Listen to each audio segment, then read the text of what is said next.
first corner is the most pressure you're going to feel across this whole race. Getting it off the line is one of the toughest things you can do as you get 5 lights up. And the Bathurst Enduro is underway for Sprint 2 with a great start from the front runners and the TMX boys as well inside of the top 10 as they run round turn number 1.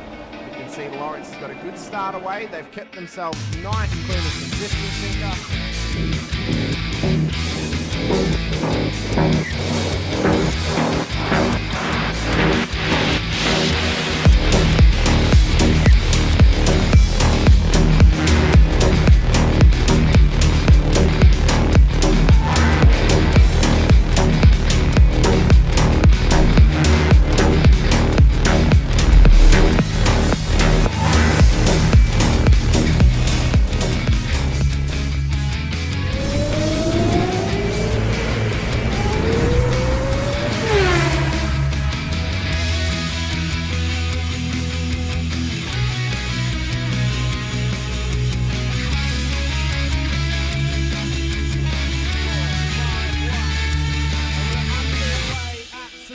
For the final race of the season, it's a scramble towards turn 1 for the front runners. The whole field in behind.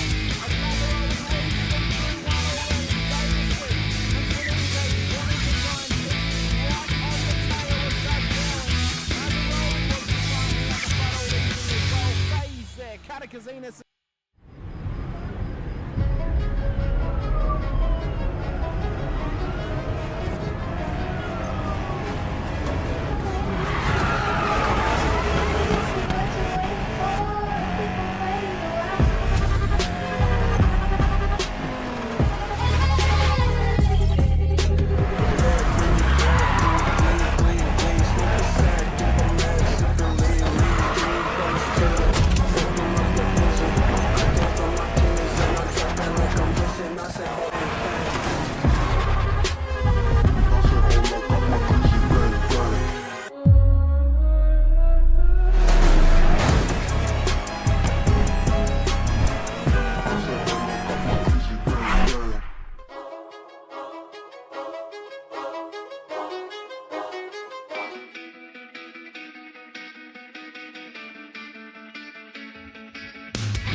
Yes, you did. Labouring still going at each other here.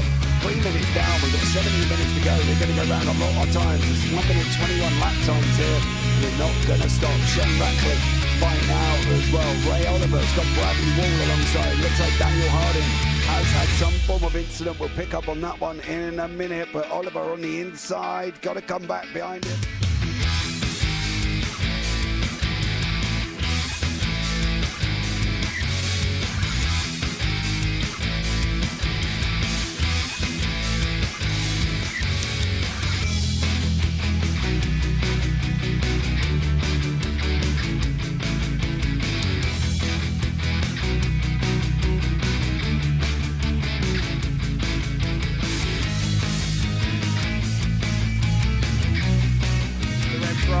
Further back as we're underway. James Scott will lead them up the hill, up towards turn 1. Can they keep it clean? There's already contact with Dolphin and Stone Street on the straight as they run round turn 2.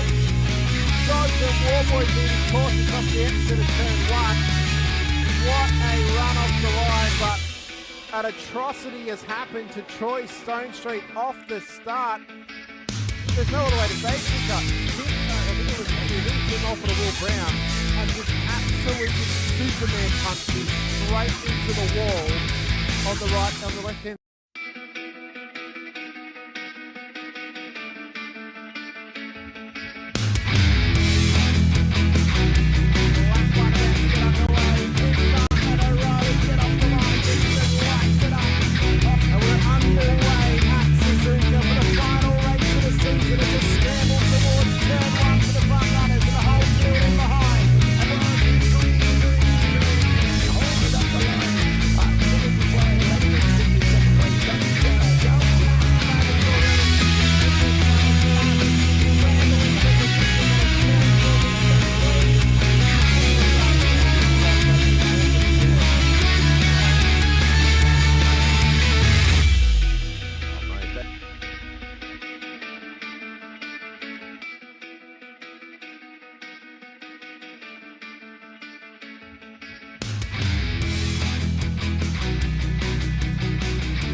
Ladies and gentlemen, we are here at Long Beach for the Warren Brown V8 Supercar Championships final round of Season 3, where the points are up for grab for some many titles, not just the pros, the pro-ams, and the AMs, but everyone out on track will be fighting for some critical points.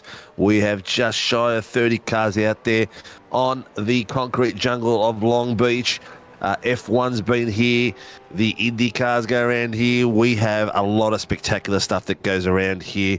And now there is the SRW V8 Supercars driving around here. Love to see the real world V8s come out here and see what they could do, but don't hold your breath. We are at Long Beach, 11 turns, 3.06 kilometers. That's just a little bit shy of 2 miles, I believe, in the old country measurements. Welcome to the room, James, and welcome in the background there, buddy. How's it going, lads? Oh, it's going good. Can't wait for this one. This one is going to be... Oh boy, what superlative do you choose? This is just going to be abject chaos. You know, Long Beach is one of the most iconic street circuits in the world, and it's also very narrow. It's not quite Monaco level, but it's super narrow. Like, look at this. The hairpin, the final corner hairpin is one of the toughest corners to get through. Feels like you're almost having to do like multiple rotations of the wheel to get the car through the corner. So watching these big monstrous V8s trying to make it through that tiny little hairpin, it's gonna be just absolute cinema. I can't wait to see how this one's gonna go, especially with championships on the line. Very much so, with championships on the lines. Let's throw to that. And let's have a look at the championships and see how close they are. Craig Healy has been chased down by his own teammate, Scotty Weston, by 109 points. So that total there, I think, should be pretty much in the bag for Craig Healy tonight. It's just the minor points that we're still battling for. So Di Feldman, who is now racing for... Precision Esport. What's Tyson's team called now? My brain's just fade me. Precision Sim Racing Team. I'll correct myself in a few seconds. But the title battle there is pretty much out of Di, Chris Tomlin, and Scotty Weston for the minor spots across there.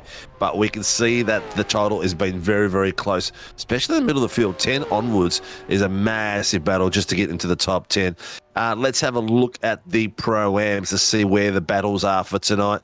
We have got a 55-point buffer for Peter Pavlovich against Chris Blanchard from WKMP Sim Sports. So he has got himself in a little bit of clearance.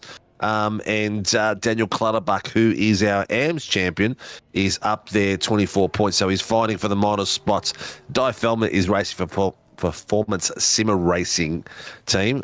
So I apologise to the team for muffling that up for them. Let's have a look at the pros. This is where the closest battle is. It is down to 4 people. We are looking at Round Leonards leading them out. Scotty James. James Scott from Chiefs Esports, 13 points adrift from there. Ra Mueller, Pacific Esports, 2 points from there. These boys are fighting for first, second, and third. It can go either way for any of these lads. Tonight could end up in tears. It will end up in tears, but it'll also end up with someone lifting up the championship and taking home the pros for the SRW Warren and Brown V8 Supercar Championship. Let's get to these boys. They're all pulling out for the qualifying, which is just about to start and has started. I shouldn't just say boys, because there is a lovely lady out there, Di Feldman, who is battling for 3rd place in the AMS title. At some point this season, she was even closer. Jungle, it's a concrete jungle. Sinka, you're right. Bit like Adelaide or Newcastle. Yes, it is a bit like that. It was to take away the crown jewel from Monaco at some point in its history. We have had Formula One here, but I'm not quite sure it's shown to those levels, especially because the Monaco Casino was a very, very big draw card. Yeah, but it's definitely still a crown jewel on the IndyCar side. It's still one of the most iconic events and one everyone wants to get on their resume. This is not the one where they drink the milk cartons, is it? No, that's Indianapolis. That's the one, correct. What do they drink at this one? Just anything they can? Pretty much. Whatever the going rate sponsorship is for that particular event on the series. We've got 11 corners here, mate. Some spectacular corners, some really grueling spots to get these cars rotated. Such bulky cars. First corner, traditionally, we saw one of the boys just hit the back fence down there. Traditionally is a bad spot in the V8s, coming especially on the start of the race. So we're looking for a clean start through there. Every now and again, someone gets a bit of oversteer, hits that wall and just gets jackknifed on it, and everyone just follows through. So we've seen that many a times come through. Then the hairpin, the roundabout with the little fountain on it. Another tricky little spot. And then coming, I think the other one would probably be, I'd have to say, coming to the back straight, where that little bit of concrete comes out. We've seen a fair few people nick it on there. And then that illustrious hairpin you mentioned before, getting this car around. It's like watching Austin Powers getting stuck at Heathrow doing those 3-point turns sometimes. We've seen some spectacular accidents through there. Yeah, we're, like you said, we're definitely going to see a lot of calamity in turn one. And yeah, to me, the place I always die here the most is the corner leading on to the back straightaway. Like you always seem to take a lot more speed through it than you think. And you can't really continue to trail brake because for whatever reason, it just beckons the car to lock up. And you just end up, end up locking up straight into that wall. It happens time and time again. Yeah. And occasionally you're lucky enough to grab the tyres and get thrown back and hit someone else. But this spot here can be a bit tricky too. Coming across those, hitting those bumps on the inside can really unsettle the car and throw you into that far wall. And then you're getting this bit here is spot on. Getting out and getting that car. There'll be a couple of different race lines here we'll see tonight. Some guys will try to get it a little bit wider and rotate the car and get it straighter earlier. Some not so much. And also the pit entry here too. That's going to be a bit of a cracker too. Yeah, because you can't see the pit entrance on the cam. Buddy. What was that? Sorry, mate. I was just jumping in. Someone asked where we were at Long Beach. Oh. Go for a man. Yeah, you can't see the cam. No, yeah, the cam that kind of shows from the straightaway on. You can't see the pit entry because it's actually a break in the wall. So you basically almost have to come to a complete stop and duck in between the walls to get onto pit road. So it's very easy to just carry too much speed and just absolutely clobber the wall. Oh, Travis Haley just misses that wall. Sorry, mate. I got all excited over there. Boys are getting some cracking times. And another quick thing, the pit lane here is very long and the pit speed limit is very slow. So pit stops are going to feel like an eternity because they're just going to be crawling through that. It's almost the entire length of the front straightaway at Shoreline. It's awful. It's actually, you actually have to watch the exit as well as you're coming out too, because you can get pinged for a bad exit.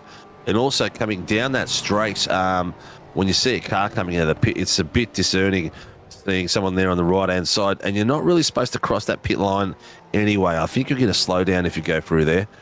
But yeah, it's a lot of little spots that we're going to be looking at. We are at the 10-minute mark. Round Leonard just set a 120.648. James Scott is sitting behind him with a 127.87. And Will Morgan's jumped up the podium with a 121.2. John Gallen, 121.4. So there's some new names popping up there. Where is Ryan Mueller? Ryan is down the bottom. He hasn't set an official lap just yet. So we've got a few people we're waiting to see what they do with their laps. Ryan Mueller, Jordan Mazzaroli. Who else is there that we're expecting to pop up at the pointy end? Jace Douglas. Ryan Nielsen's had a bit of pace lately, but he's sitting in fifth as we speak.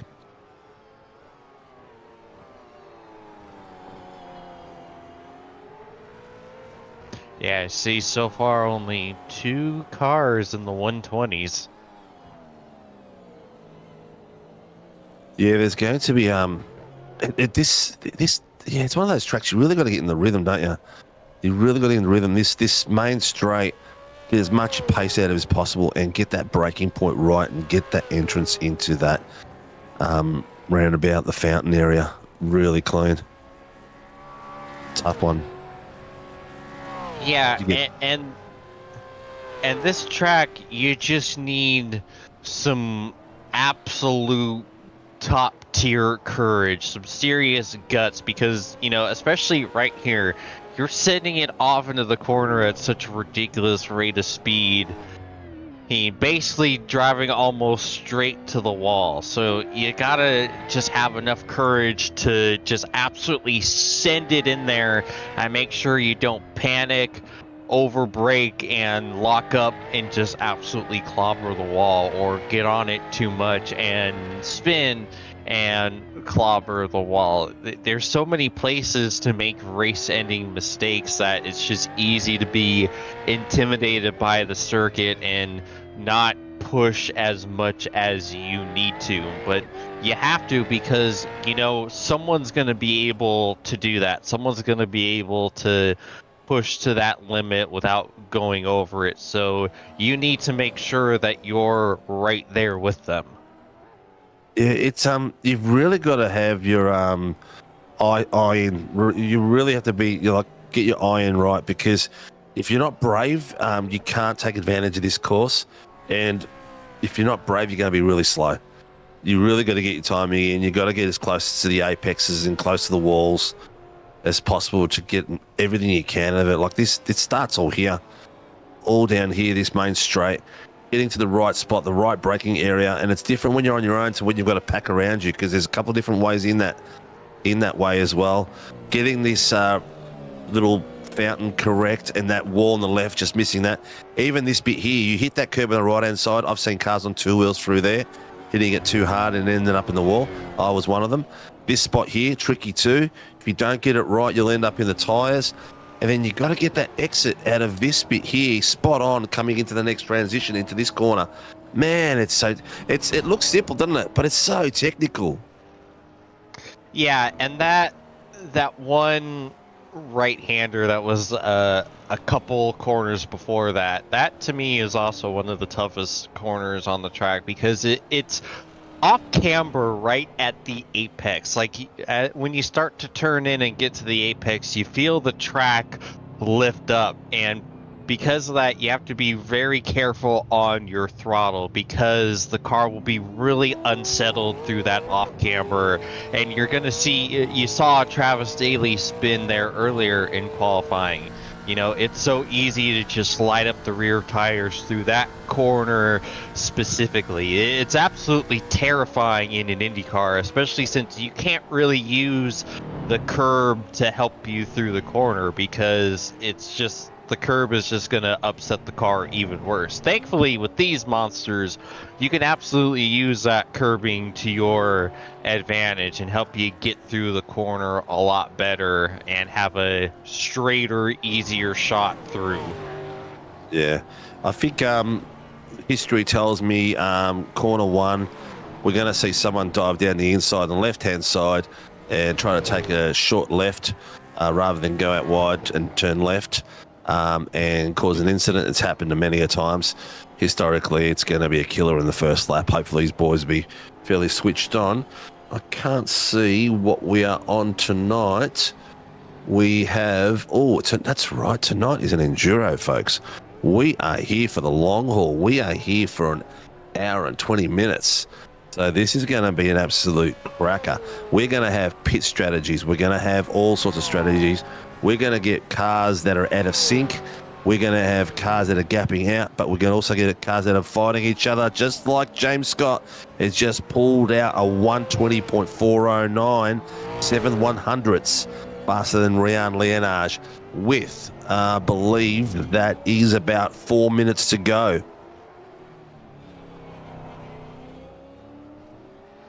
Mueller's got himself on the pointy end as well. He's up in the 5th place now too. So he's got up there with his teammate Will Morgan. Morgan shows some spectacular pace as this season developed, hasn't he?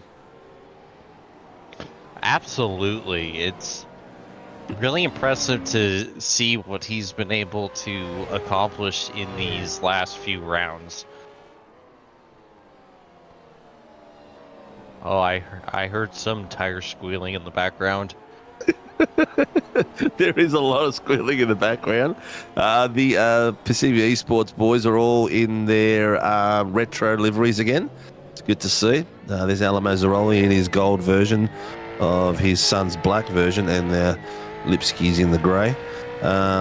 Few boys out there now just starting to settle in. We've got Leonage didn't quite go faster that time, but still in second place. I guess top 4 or 5, you want to be there so you can get around that corner, that very first one clean. You want to be able to get there before the carnage happens so that you can start to branch out and get out of the way, because everyone's going to be fighting themselves. They're going to slow each other down in this track like crazy.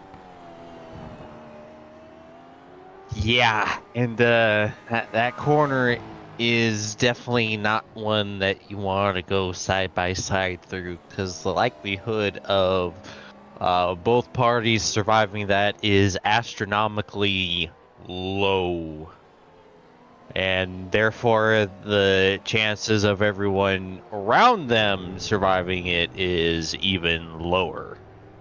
Yeah, 100%. We've got 28 on track, so that's a good thing. Lots of people out there going for it. Maybe it's my internet, but this screen keeps going blurry on me. I'm sure that Mrs. hasn't put vodka in my drink.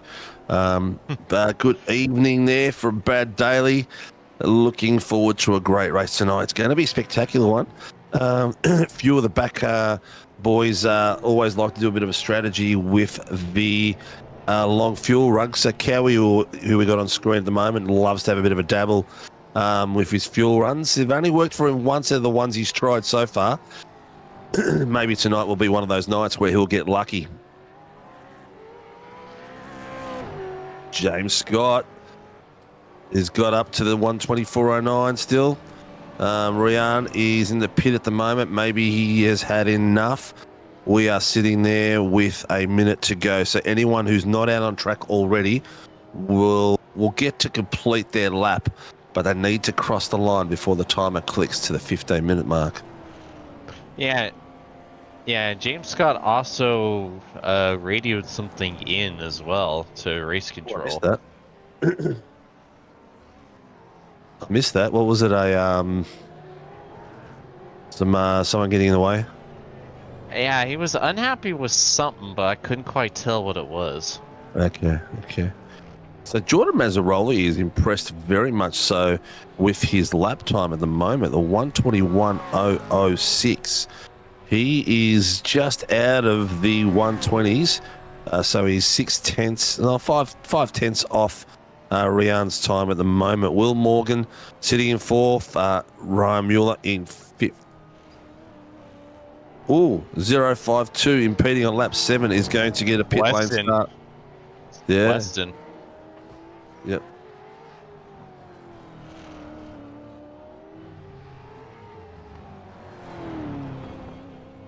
Okay, so he just got in the way.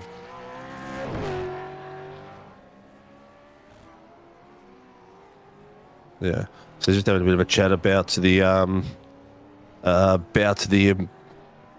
getting in the way and whatever you want to call it. Anyway, Grandma Lee, good evening, boys. Let's fly tonight, Ryan Mueller. I'm sure Ryan will be flying tonight. He's had an epic season, and it's down to the last few points. This round is going to make someone really, really happy, and a couple of people really, really sad. As long as it's amicable, I'm quite happy with that. But here's the times at the moment. We are down to the last minute.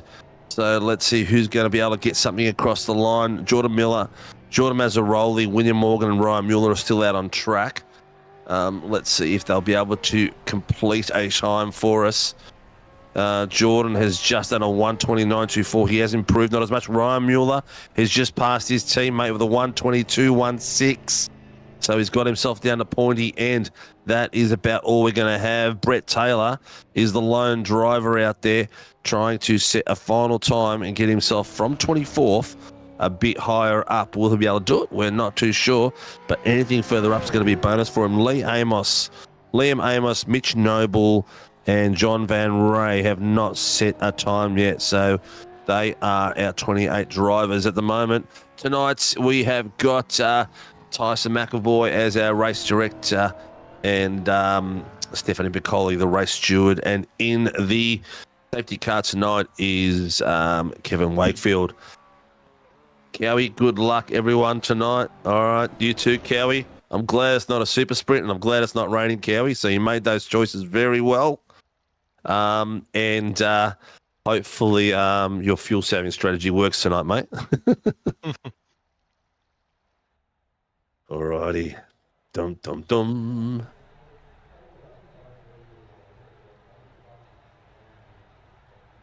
For those of you who watch us every week, thank you very much for your support. We really appreciate it. We've had some amazing numbers on the stream, and it's been spectacular across Facebook and across our YouTube.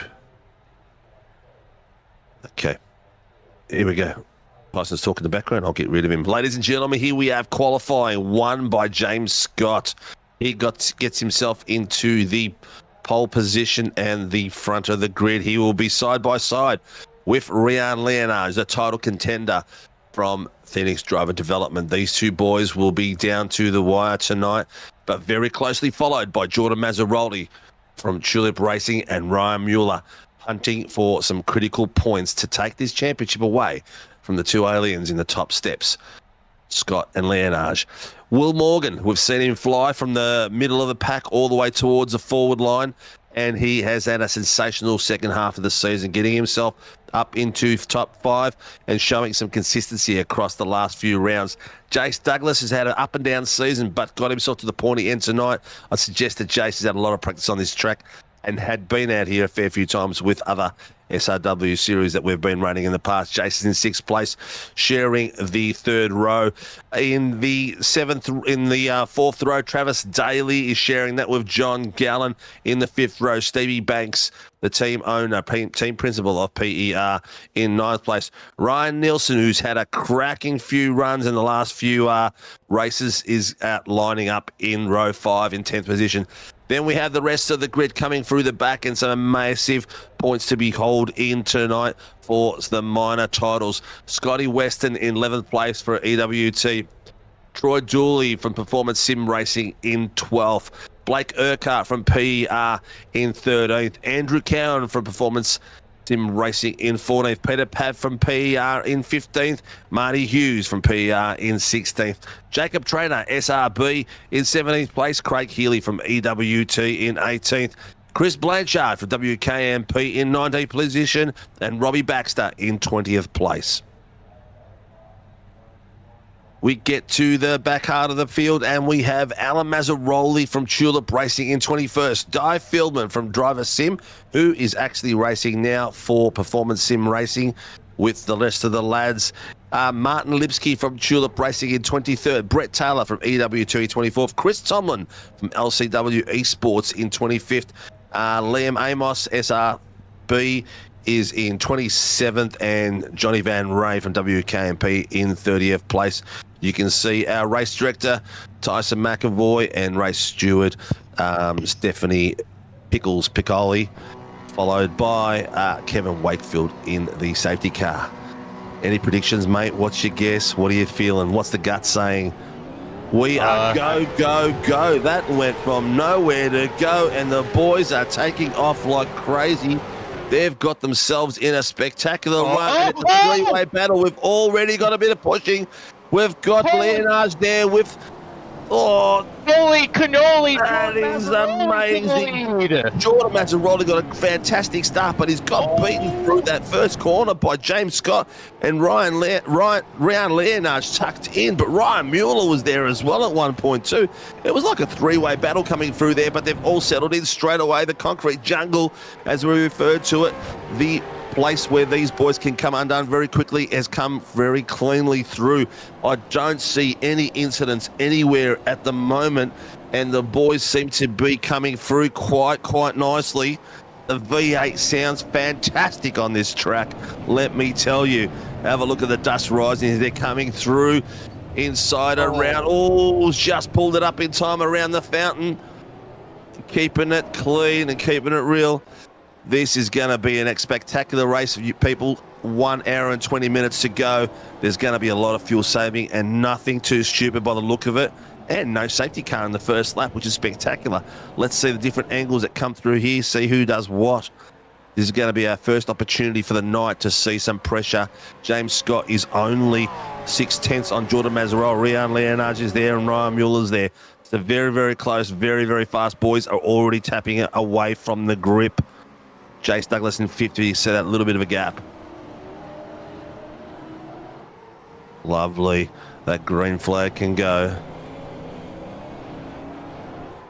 Man, that going into turn 1, I was terrified. Like, once. Oh, hello! We have cars around. It looks like it's Blanchard and also Trainer. Trainer. You can't park there, gents. Oh, they got it. They got it rolling very quickly, didn't they? Lucky they didn't get snagged into the wall. Oh, he's actually moved him. That's why he's helped him move. Oh, he's actually gone back and reversed the fairway too. Whew. Trainer is hopefully hasn't got. This is the problem here. Yeah, cold tires as well. Front end slides. You come around that corner, you can't see it. Very well done. Oh, it was Stevie Banks. Stevie Banks, he's dropped a fair few places there from that. He was in a good spot. What did he lose out of that? Oh, man, he lost 13 places out of that. Jacob Trainer, 6. Ryan Nielsen down 14. Scotty Weston down 14. Scotty Weston started for impeding during qualifying. James Scott is ramping it up straight away. He's dragging those boys at the pointy end. Everyone's getting down to the 121s now. Oh. Yeah, Marty Hughes looks like he's crab walking almost, doesn't he? Is that car a bit bent? Eh. Here we are under the bridge, coming down to the back. Yeah. I don't know, back chicanes, back S's. What would you call them? What do they call them, mate?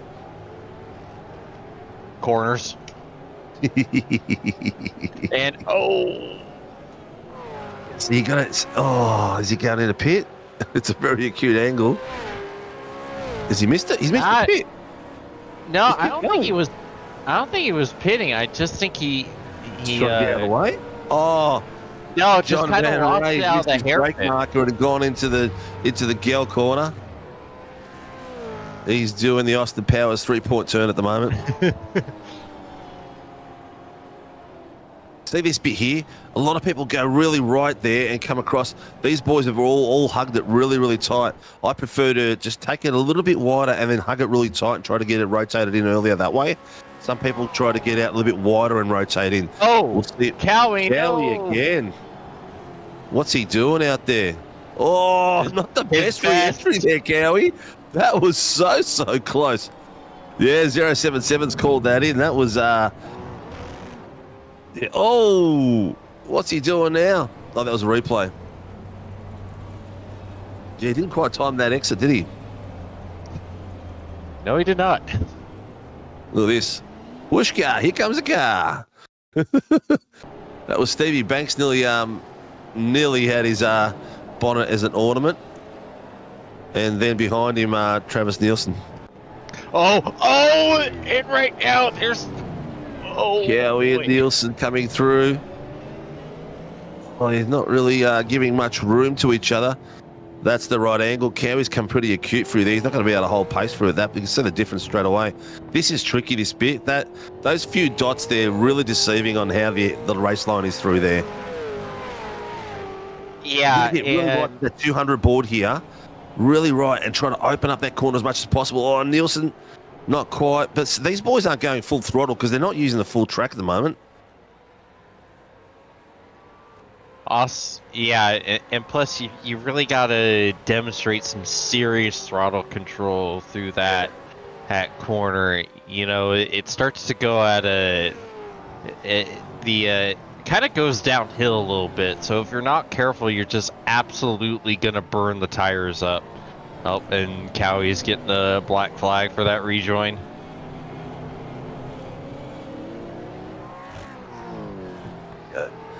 There goes his race strategy. Yeah, right there. That's a tricky one there. You can hit that wall very, very easily. 200-meter marker. Virtually pop. That's it. And get the car rotating around. Nice and close. Keep it clean. Depending on how fast you're going, if you're following or leading out there, you can take it a bit sharper. Again, tricky through there. Very tricky. Oh, that was almost a window mirror clapping, I reckon.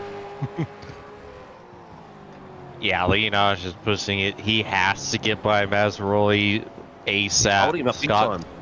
Yeah, and Scott's starting to walk away. It's a hell of a move for Mazzaroli, though, to get this position and even get the lead for a split second. Like, we talked about courage in the beginning of the show. He showed all the courage in that move, and the fact that he didn't hold on to the lead, but he got the lead, and he didn't bin it. I thought for sure he was going to kill the wall. He held on to it. That move was just unbelievable. It was pretty crazy.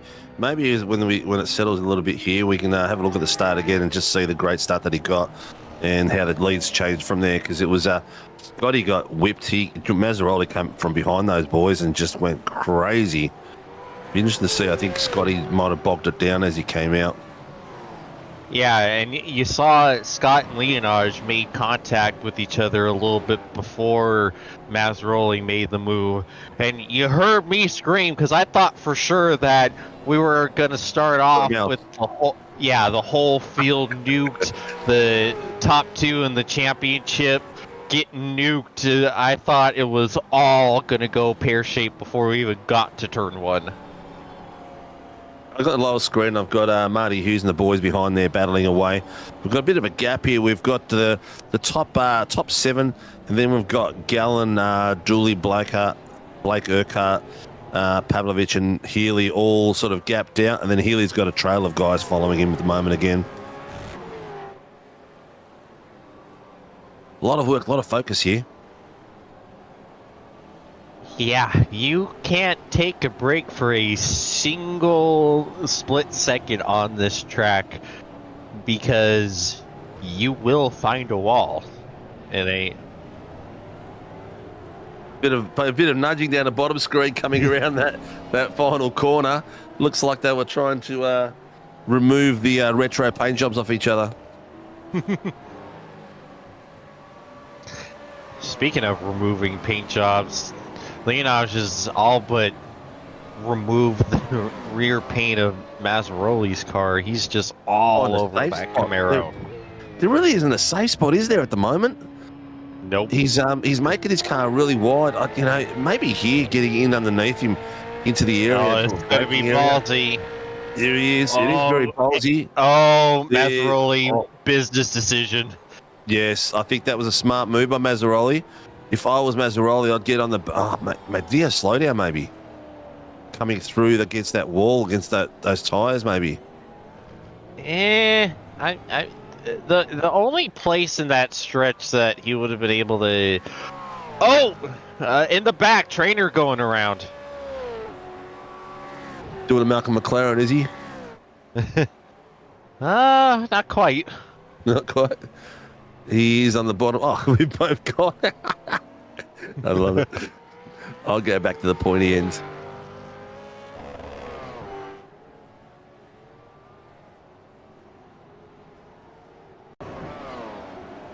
Here we go. So he's following Stevie Banks. He's just got a tank. He got a tank slapper. And because he slowed down, he got a bit of extra love there as he was coming through. I think that was by Nielsen. Nielsen, yeah. Yep. Ryan Nielsen? Yep. Yeah, a bit of extra love on track is nothing wrong with a bit of extra love.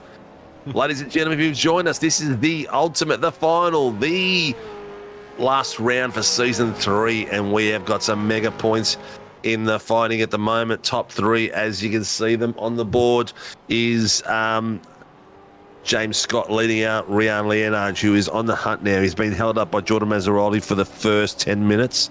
So he's got 3 minutes to make up. James Scott has just set the fast lap of 121.101. Jordan Mazzaroli is in third place. Ryan Mueller in fourth. Travis Daly fifth. Will Morgan sixth. John Gallen seventh. Troy Dooley eighth. And ninth place is Jason Douglas. And 10th is rounded out by Blake Urquhart. Lots of battles going on. Now, what I'm going to be monitoring is what I suppose all of us are going to be monitoring is how the strategies are going to play out, especially with our top two. Because, we already got one car making their way down pit road. Marty Hughes, it looks like.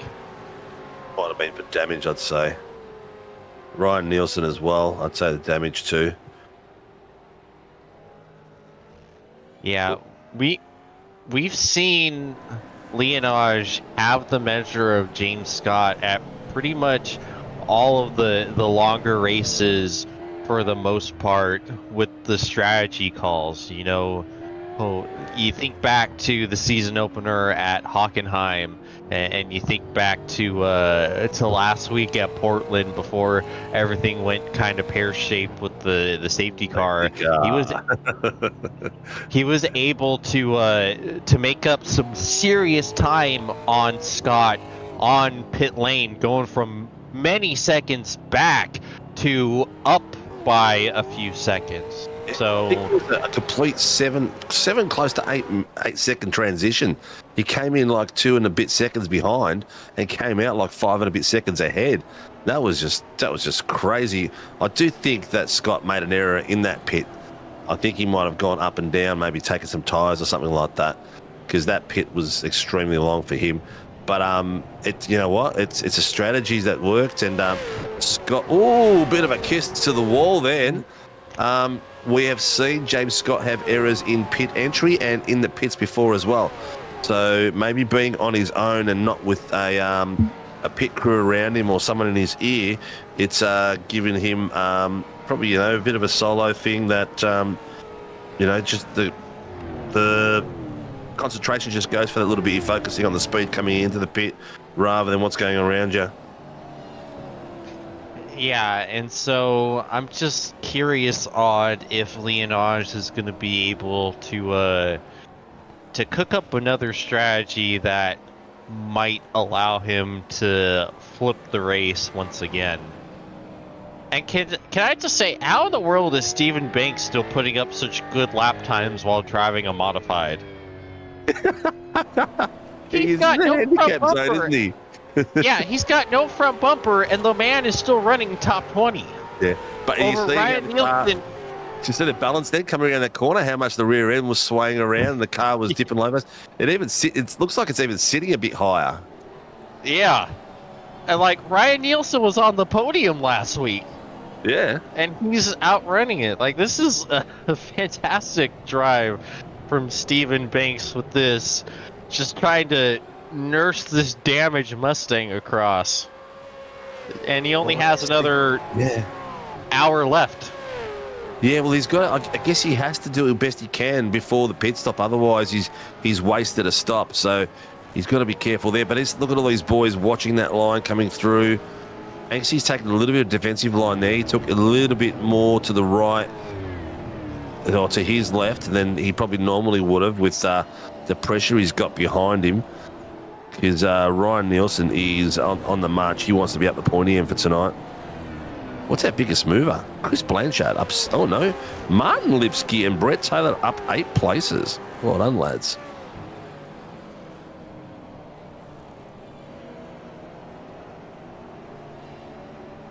If you do want to see anyone out there, please let us know, because we've got the second camera going and we have some mega fights happening at the same time.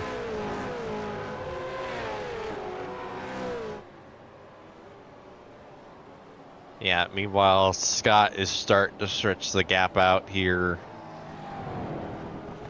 it looked like Leonardo was starting to eat into it for a moment. He had it down to 3.2, but now James is drawing it back to just about 4 seconds. In the chats after the show's finished and everything like that, if there's something you see that you'd love to see us do for season 4, let us know. We've got some developing to do in the off season, so leave some stuff in there. We read it all, and let us know things that you'd like to see. We will be getting the qualifying timing sorted for season 4, so that we'll have that sort of trigger going, and perhaps even timing tower now when we're in split screen. So it's just a bit of work we need to do behind the screens. James Scott's cracking it up there. Not only has Banksy got no front end, his steering is also bent. His front right wheel is damaged. Rushy, where are you getting this information for, mate? Are you? Rushy's probably on board with him right now, and checking out his thing. Rushy, you're gonna have to be our pit lane reporter. I might just go to Banksy's car and take it to the window shop, see what he is doing in there, and is he battling? Well, that's a terrible shot, isn't it? Gyro, yeah, that's a little bit better.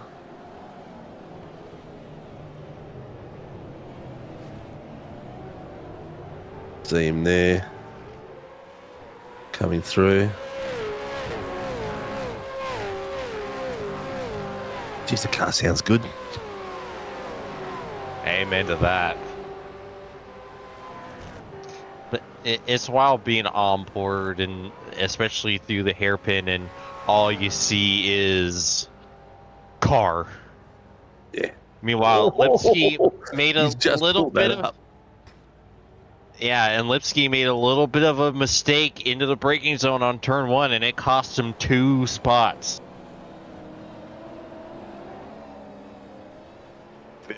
Tough spot to be in. I'm just trying to see if I can get a better view for you guys. Roll bar's the same. I think that's the way to go, but it sounds great in the cockpit. I tell you what, going through the gears and these V8s just roaring as they're really. Oh, I don't know if you guys can hear this.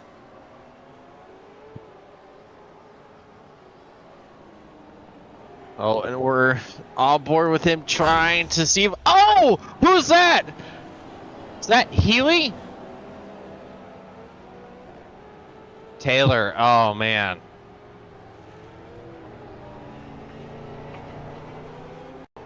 One of the team cars, I knew that. Did that work with the headphones on the mic?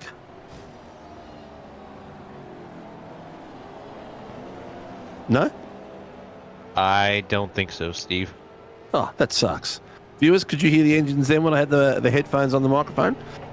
This sounds spectacular, these things. Watch down the back straight, yeah. He's struggling in a bit left, right, and centre. You'll see him now when it goes straight bit. Not too bad. Oh, that's Nielsen with. Yeah, this is Banksy now. Oh, he's really got that. He's battling the steering wheel. Looks like he's got it about 10 degrees off. Yeah, look, watch that. Bit more camber than he wants. Yeah, it's pulling to the left. Pulling to the left, so he's getting a nice left-hand turn, that's for sure. And then you're going to see him catch the wall a little bit here coming onto the back straightaway. Yeah, he's done it a few times. Boom. Yeah. He's done well. You can see this is about, this looks like about 10 degrees off. Lipsky in. Who's that in? Lipsky's on. Lipsky's in. Yeah. All right, so the box is going.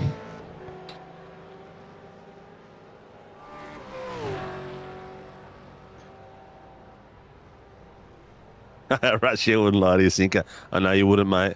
What's going on? Oh, that's a pit entrance. I was thinking, why is his car parked on the curb?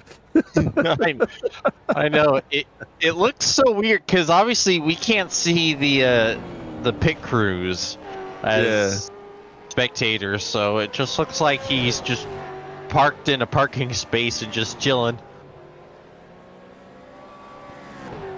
We are down to the last hour, viewers.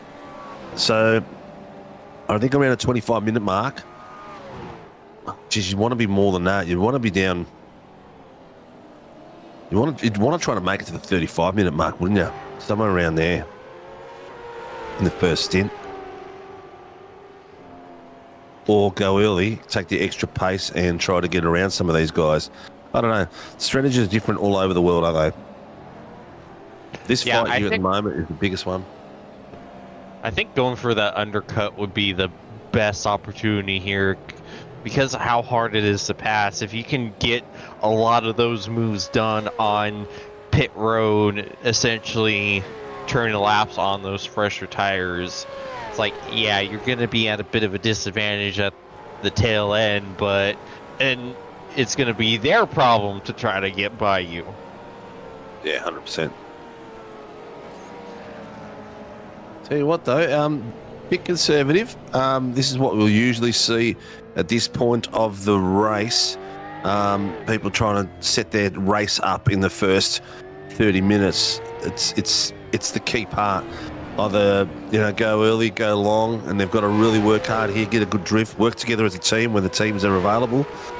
Or at the moment, you've got Travis Nielsen and Banksy working there together really well. Travis is not putting a hell of a lot of pressure on him, but he's Jacob Travis missed his braking point.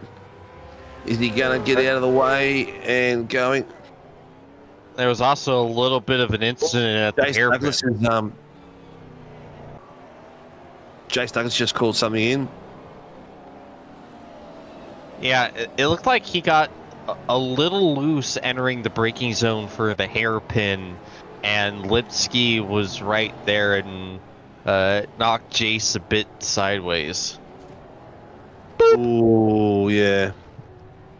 Well, I'd say game on, really. There's no one really lost anything out of that. Yeah. And like they're already deep in the braking zone. It's really hard for him to avoid Douglas getting sideways there. He obviously can't hit the brakes any more than he already is. Otherwise, it's going to be even worse for both parties. So Too wide. Peter Pav made him. Whoa! Who's that with Peter Pav there? Blake Urquhart coming in there as well. Oh, that was very close. That was sneaky undercut there underneath each other. Made it very clean. The pointy end, James Scott is pulling away from Round at the moment. So Round's fuel strat is about 3/10. About 3/10 slower lap at the moment. So he's in conservation mode, obviously. They both be at a certain point, but I think as far as fuel saving, Leonard just a little bit more strategic because he'll have Dad in his ear right now going, look, you've got to back it off a little bit more. This is what we're going to do. We're going to hit the strat here. We're going to come out here. Very, very, very smart tacticianer, Laz is, and he'll be working very, very closely with Leonage on that. Blake Urquhart, Troy Dooley, has gone in the pits as well. That's on the 25-minute mark. So I'm not sure if that's a strat or a little bit extra damage that he had to go for.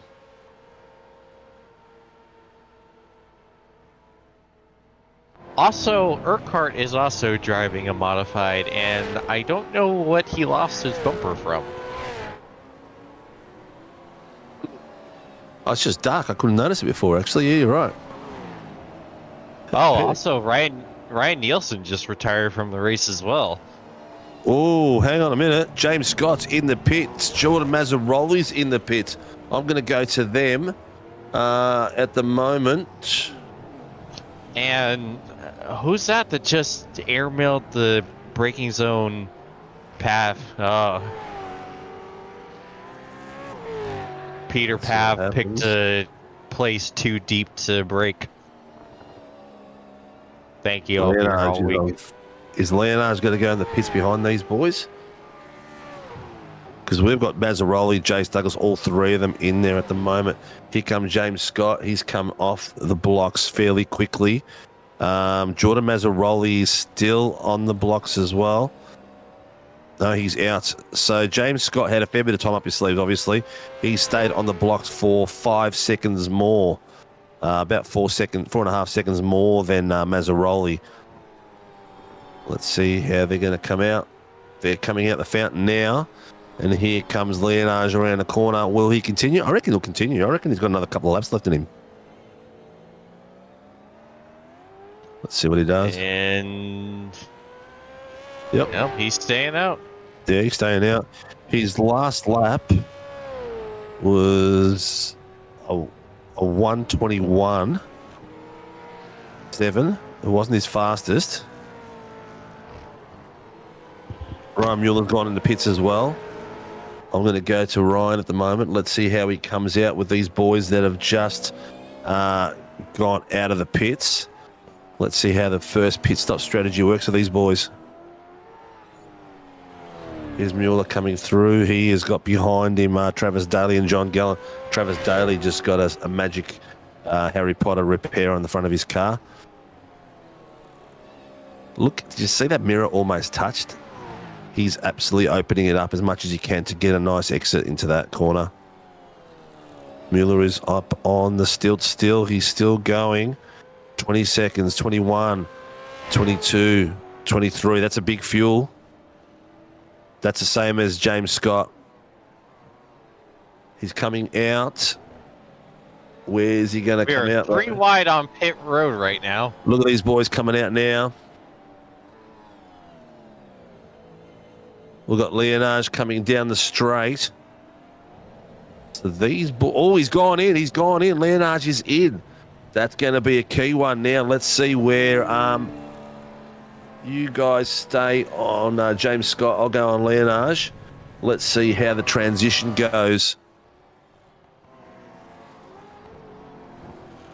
So here's James Scott coming around the back, and Leonage was about 4.5 seconds, no, about 3.5 seconds behind, if my memory serves me correctly. He's been up.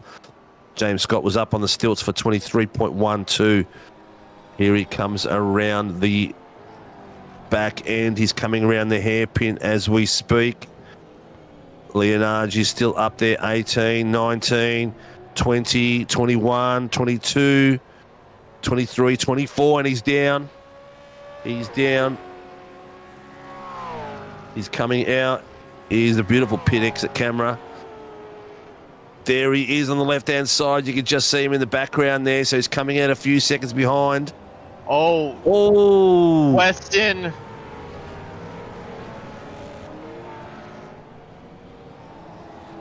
Could 052. He said, let me know when I'm clear. Could we be getting safety car here?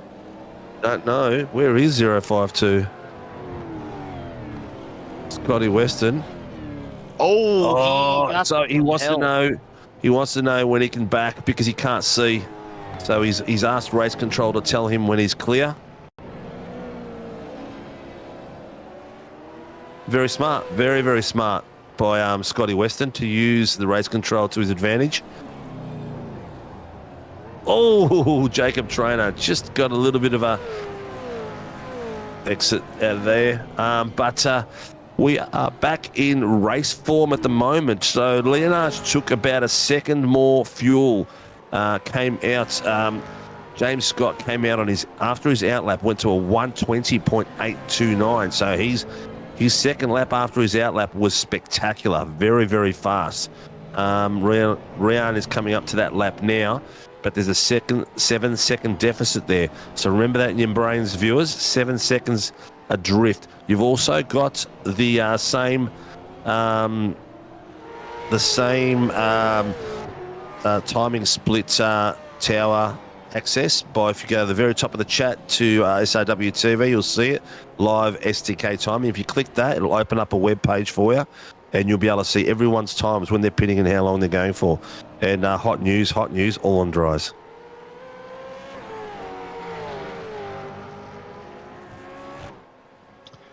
Well, now that the first pit cycle is done and dusted, James Scott has opened it up to now about 6.5 seconds over Ryan Leonage. Yeah. Well, the question is it going to be 3 stops?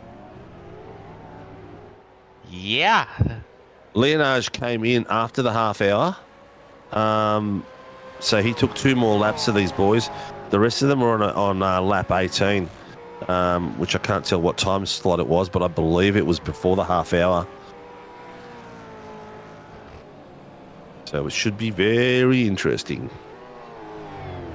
Good we have people running out in the last few laps. That would be pretty cool. as the wicked smile goes. Bring on the chaos. Yes. Minions, tonight we take the moon. I'm losing it. We are. Wait, you've had it? Yeah. I sure haven't. Let's face it. I'm dealing with half a deck here. My window is 055 incident responsibility up to that's Marty Hughes. Okay, I think we expected that. Mitchy, my window is that corrupt it won't let me even reset it. Oh no. Oh, there you go, Mitch. Doesn't matter, mate. I couldn't race Sunday night either because iRacing decided to want to do extra buff downloading. Here we go. Oh, we've got a tow request. What car number? He didn't say car number. Oh, where is he? Oh, safety car has been called. Safety car has been called. Baby! Oh, everyone has pitted. We are at the 43-minute mark. 43 minutes left. Will a pit be worth it right now? Oh, James Scott's in. James Scott went in. There you go. He went in. Oh, poor Jacob Trainer. He's done that twice tonight or 3 times tonight. He's stuck there. Car's gone. That engine's gone. Okay, so James Scott went into the pits, viewers, and Jordan Mazzaroli followed him straight in. Straight in. What's this going to do to the strategy? 43-minute mark. We have got 43 left. No, we've got more than that. 46 left. Still a long way to go.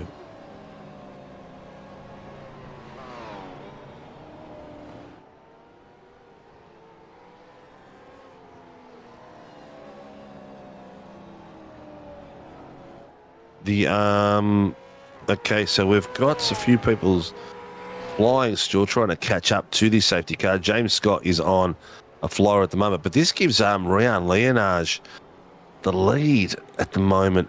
I'm not sure that James Scott's early pit is a great one. I'm not sure about that. It only puts him a lap. Well, it puts him 3 laps newer than Rian. It's going to be interesting. Going to be very interesting. 46 minutes left. We're still going to need another pit stop. We don't expect this safety car to drive for 16 minutes. He's only dropped down to P5, so Yeah, actually, he only has, yeah. Yeah, so honestly, he's there. Yeah, so with that information, I can't say that's a bad strategy call. Then, getting more fuel, fresher tires, and only losing a couple of spots, that's a pretty good deal. Yeah.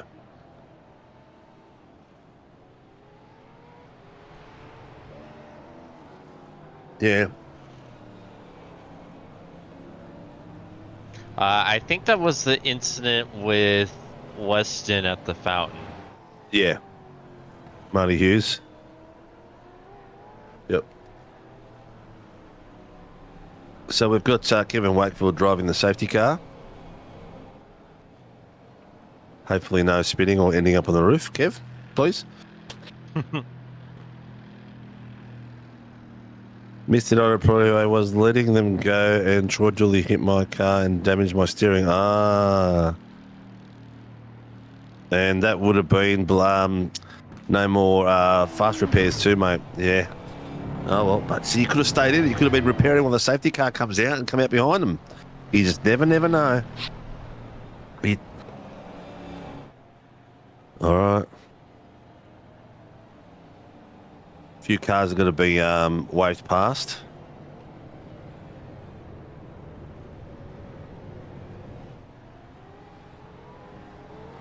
Well, we've got a bit of a lull in that. Just like to thank Warren and Brown Tools for all their support they've given us since we've opened the doors. They've been amazing, and it's good to see some of the drivers out there getting tools and putting things out on Facebook about the quality of service and quality of product. And while we're there, you know, Grim Industries, home of the V8 coffee table. If you are up for anything special for your parents or for your bat cave, for your man cave, you know, V8 engine coffee table or a boardroom table or anything like that, even a corner table, they do some amazing stuff. Please go and visit them. They're in the new shop in Sunshine. Check them out on Facebook and on the internet at scrimindustries.com.au. And the other people that help us out there are very, very important, just as important as the main cards. Here we've got Phoenix Driver Development, who helps us as well. Check them out if you want some training in these cars. You see what Rian can do. I've seen what he's done for my past drivers in the past, and 6-7 tenths within a session is picked up quite easily, and you just need to maintain it and get on top of it and be part of it. Shunt Scenery, owned by our own race steward, Mr. Race Director, Mr. Greggy Barber. If you're into flight simulations, he has a company that designs 3D flight simulation graphics for buildings and stuff like that. Mozaracing, who have supported us all year as well with the Formula Super Lights and part of our streaming service. Thank you very much, Nightshade Collection. Have I missed anyone? I don't think I have, but I usually do. But yeah, and the viewers and the drivers, you know, without them, it'd be just us three blokes sitting here talking. Might as well be a podcast. What's the difference in colours? Okay, so the difference in colours is the red are the pros at the top and pointy in the tail. The blue are the pro-ams. And in the green is the AMs, all fighting for titles. So an AM finishes in the top 10. He actually gets top 10 points. Wherever they finish in the ladder, that's where the points come from. And it's very important for them to finish as high as they can. And they could change the way the ladder comes in and out every week. So it's a great little system. It gives them a lot of fun to do.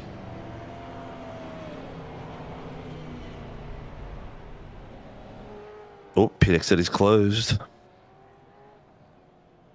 Not many people went for a second pit.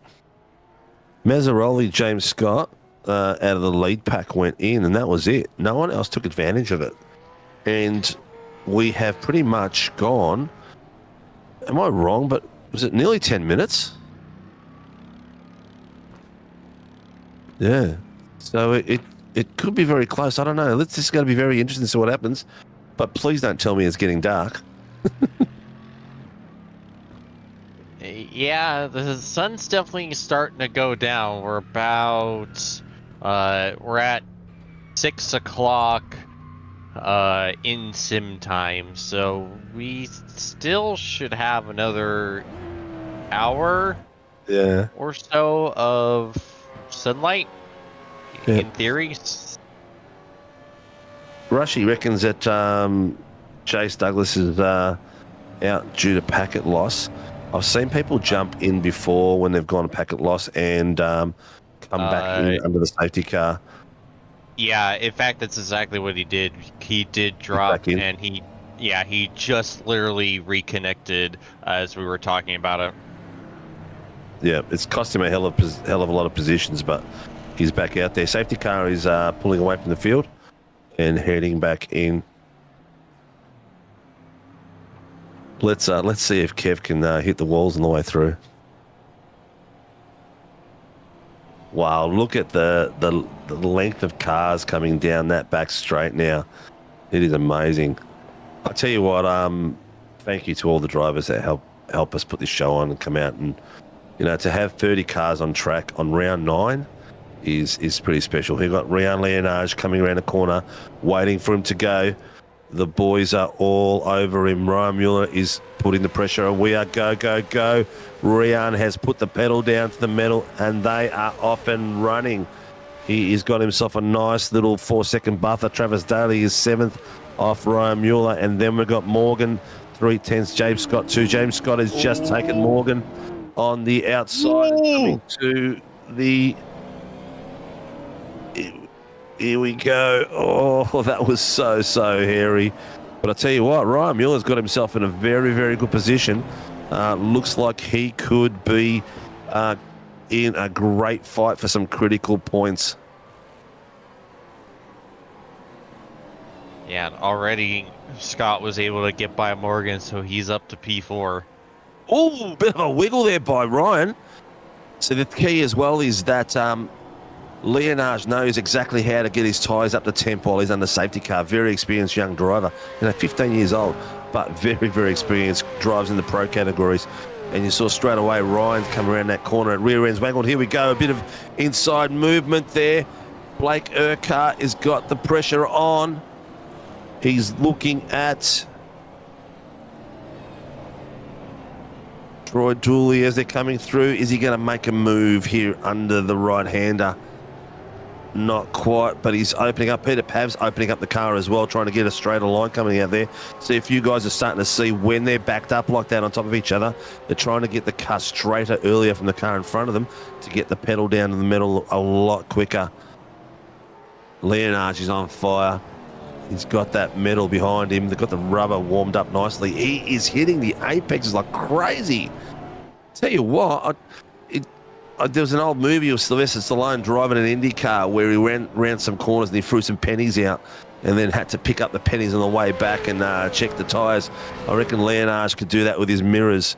Tap the wall around a couple of corners to take the extremes of each apex.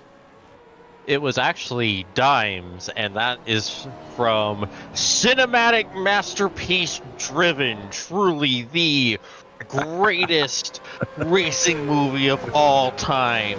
Nothing meme worthy or unbelievably inaccurate. Nope, just the perfect movie. Nothing wrong with it whatsoever. Nope, no siree. Yeah, I saw a clip of it the other day, and I remember, oh my God, I haven't seen that in a long time.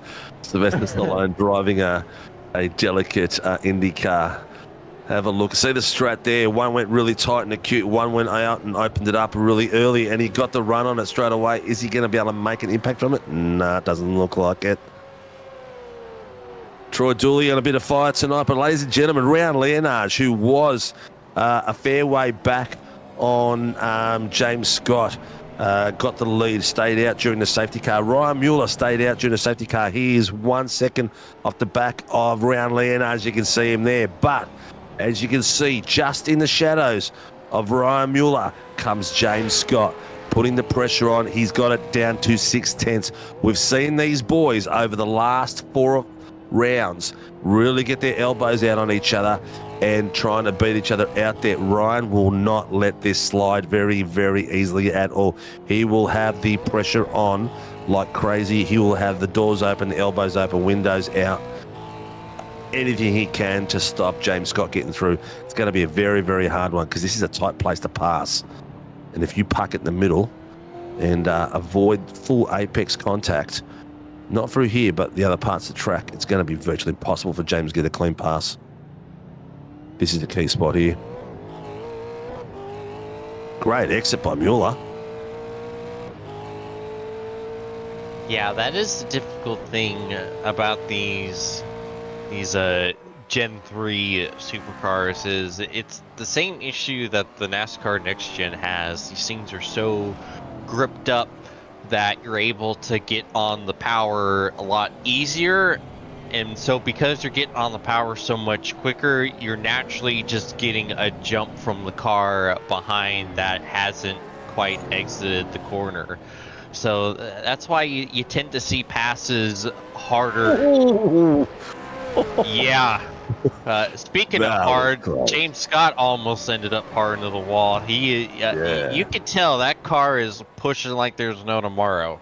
He's using every inch of the track he can to try to get that car rotating and straight before Ryan can. Have a look how close he is here.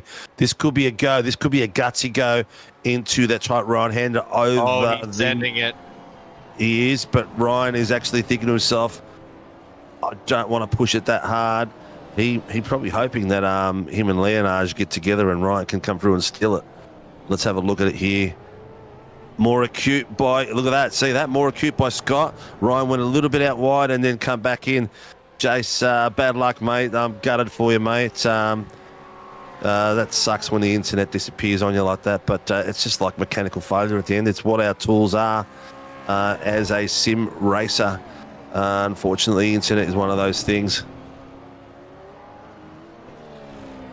Well, we got some more in the pits. Di Feldman's gone in for a second pit. Is that part of her normal time? She has got, what's that, 33 minutes left. Should be able to make it through the end from here. So maybe that's a good strategy of hers, coming in that little bit early and getting that pit, because a lot of people will be coming through. Could have parked a bit closer to the wall, Di.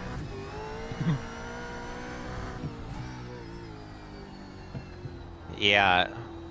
So while Ooh. that pit, what do you see, Yep. Steve? No. It's all good. It's all good. Yeah. While that pit stop may have worked out tremendously in James Scott's favor, I don't think you could quite say the same for Mazzaroli, because he's still stuck there in P6, about, was that 7 seconds off of the lead battle. So yeah. He was one spot out. If he was in front of Mazzaroli, if Jordan was one spot ahead of Morgan, he would have been all right. But Morgan has been the bottleneck, is the harder one to pass. He passed Travis fairly easily, but he needed that one more position to make that really work for him, and it hasn't, unfortunately. But Will Morgan is driving at cracking pace at the moment.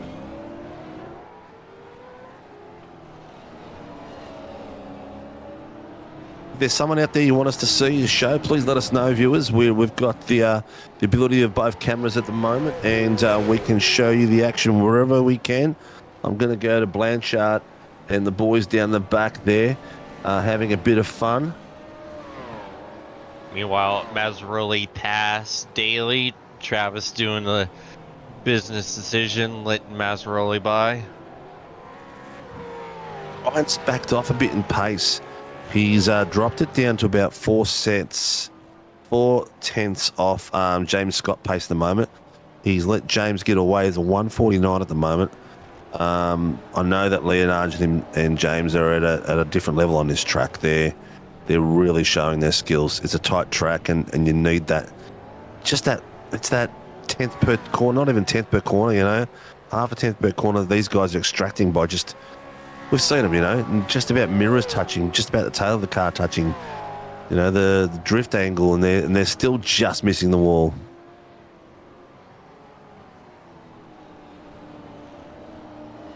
What do you think, mate? What are you thinking? We're thinking 20 minutes to go, another pit run? I'm thinking about what the championship battle is looking like right now. Trying to grab the points to just have a little bit of a look on where exactly we're at. So At the moment, Leonard just got it. yeah, In front of James Scott. yeah. Remind the viewers what the difference in points earned from winning to finishing second. Well, there's 6 points difference between positions. My memory serves me correctly. So At the moment, we've got James Scott. I'll go to the ladder on my screen so it doesn't interfere with what you guys are watching. But we will have... Yeah, because Leonage came into the night 13 points ahead of James Scott. So if my math is correct as far as what it seems like even just finishing second to Scott gets Leonage the championship. James needs to beat Leonage by 13 points. That's 2 positions and a bit, but fastest lap is worth 5 points. Wow. Yeah, fastest lap is worth 5 points. So that is a key factor in this as well. So, if he beats him by 2 spots, if James Scott can get ahead of Leonage, beats him by 6, he'll have 11 points. Not quite enough to win the title. They'll still go to Leonage. He would need beat him by 2 points and the fastest lap. So 2 positions plus fastest lap to secure the title. So it's a very, very tough one here. But you know what? It's we've got a lot of racing to go. We know that these enduros, the last 20 minutes turns into a sprint round, and we got 30 minutes left, viewers, and it's going to get very hairy out there as soon as the second lot of pit stops starts happening. Yeah, so it really makes you sit back and look at what happened last week. We talked about James Scott trying to push for the extra position, ended up almost spinning out and lost himself, 2 positions right there in the closing laps. So we were talking about, it's like you hope that those positions won't come back to bite him, but from the what thing we're as well looking is at, both Leonage and James Scott have had big penalty points as the season's gone through. They've both had their 10-point penalty beatings for incidents and stuff like that. So they've had their incidents in the beginning of the season, and you'll see how quick that could change it through there. yeah, that's Yeah. It's a I don't know. fantastic point Terry there. Taylor, throw the towel in, man. Your jokes are pathetic. The boys out there. So Ryan Mueller at the moment is just hovering. He is sitting in a great place. In the bottom screen at the moment, we've got Peter Pav and Chris Blanchard racing, and they're also fighting for a title at the moment. But Peter Pav has got 55 points on that. He's got that pretty much in the bag. There needs to be he'd need to drop out and finish last at the moment, and Chris Blanchard pretty much go through from where he is, like 10 spots. So Peter Pav is just sitting on the back of Blanchard, doing his bit. He's got that title in the bag if he does that. So that's another one there. Let's have a look at our...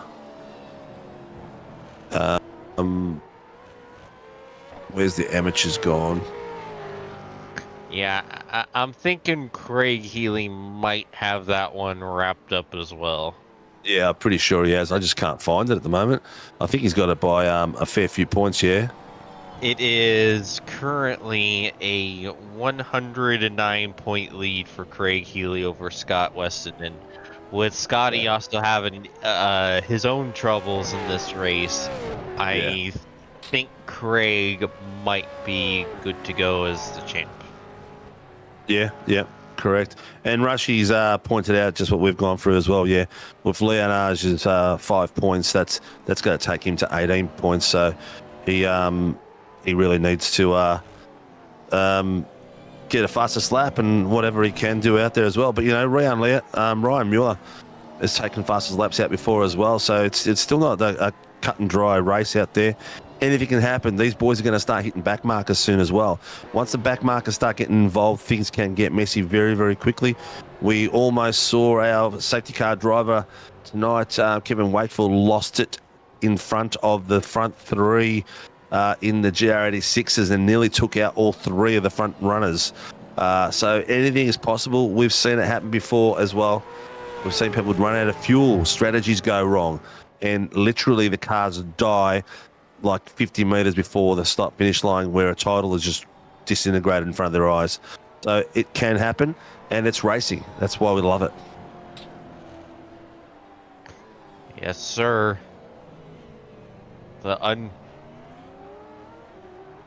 Oh boy, look at these two. Yeah, getting close, aren't they? Getting very close. 9/10. Lap times are very, very close, man. Very close. Now, if I was Leonage, because to me the main prize, the main goal is the championship, and knowing where the points battle lies. If I'm Leonage, I'm just making a business decision.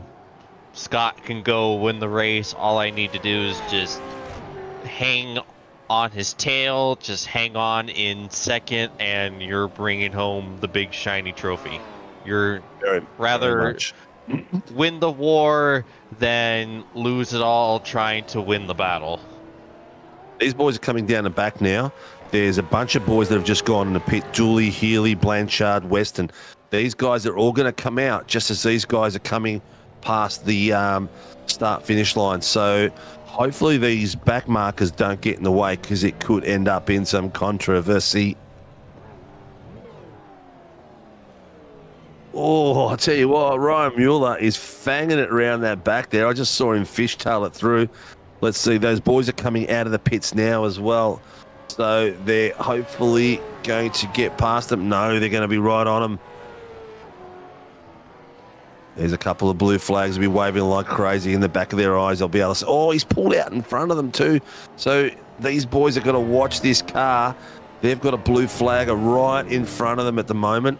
They're going to catch him as they come up to the back S. Thankfully, not a good spot. They're not that close to him yet. You know, at the rate they're catching him, they might be able to catch him in a good enough spot to where it's not too dangerous or nerve-wracking, because he's still quite a few car lengths ahead. There will be some passing soon, Zane. Things get really, really fast in an enduro race in the last 10 minutes at the moment. We've got Will Morgan getting a bit of pressure there by Jordan Mazzaroli. So that could be a very, very interesting little bit of fighting there. More boys have popped into the pits. We've got Stevie Banks, Peter Pav, Rob Baxter, Chris Tomlin, all in the pit lane at the moment, coming through as well. We are at the 20-minute mark. What are we at? 22 minutes left. So that will be a sprint to the end. The key factor is going to be, James Scott is in. James Scott is in the pits. I'm going to take it to there. Let's see what happens. Ryan Mueller's followed him in as well. Let's see how much fuel Ryan will be able to take out of that. Will he be able to get ahead of James in that pit run? Leonage is still going, so the battle for the front is still here. It's still pivotal on the pits. Will Morgan, John Gallen all followed through. Oh, man, James Scott has got Pelicans all the way behind him. Mueller, Morgan, Gallen. Yeah, a lot of birds hang out here at the Port of Long Beach. Coming out. Where's Ryan? He is always a fair way back there. Is this going to work for him? Will Ryan need to... Oh, Ryan, is he in? No, he's just blinking. There we go. All right, so the strat's going to be based around these two boys. See how they come out of there. Ryan Mueller, Lipsky. Who else? We've got Scotty Weston and Robbie Barber down the bottom. I'm going to go down there for a bit of a fight. Looks like Scotty Weston's trying to take some extra points. Leonage is in. Here we go. Leonage is in. I will switch it to Leonage for you, mate. You can go to the main race and see where James Scott's coming through. Yeah, this is going to be this will be where James Scott's strategy will benefit him, because of the fact that he already had more fuel on board from that pit stop. His pit time should be a lot shorter than what Leonage is. So Here we'll comes see what that Leonage. call. 16 seconds, 17 seconds, 18. He's down. He's down. Here he comes. How's his strategy going to work for him? He's coming down the main straight. Comes James Scott. Here comes Leonage on the inside of him. You can just see him coming through. Oh, this is going to be very, very, very close. Leonage has to wait till the blue line finishes. He can't just come out. He's come out. Oh, James Scott's tagged the wall. He's come through. And Leonage is all over him like Vegemite on toast. He's going to put some pressure on him now. Hopefully the impact hasn't cost too much damage, but this is going to be a sprint to the end now. These boys are down for this title fight. It's in this current formation, Leonage will still win it, so he's not going to take any risks, but he can put a lot of pressure on him as well, and James Scott needs to put pressure on him as well too. This could be it, folks. This could be a done deal.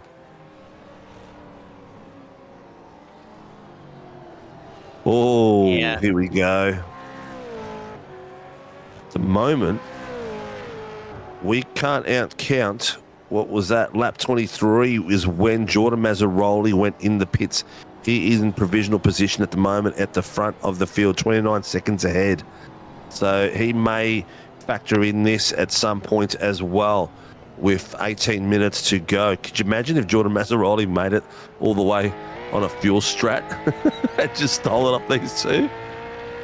That would be one of the best strategy calls I've seen. That probably would be the strategy call of the year. It'd be most unlikely. I can't see him making from lap 23 all the way through. Yeah, but let's pretend he can, because that would make things really interesting. It would be very interesting. Alan Mazzaroli's got an incident in the back there. I've got the camera on Healy and Tomlin at the moment as well. Oh, what's he done trying to get out of the way? And he's just kissed the wall. And he liked it. Oh! And that's he's what... got damage, that's why. Yeah. Yeah, Travis Daly called that in, and you see why. Yes, that's correct, Rashi. You're echoing our sentiments out here as well, pretty much so. And the thing for James Scott is that he can't really do much to put pressure on Leonage at the moment. He's the leading driver, and yeah, it's almost in their hands. He needs to hope for some back markers to come up soon and get in the way. Oh, Leonage, maybe he wants to finish the title on the top step. I think that'll make it even sweeter. They can turn around and say, James Scott, I beat you for the final run, but also on the top step. So we'll see what happens there.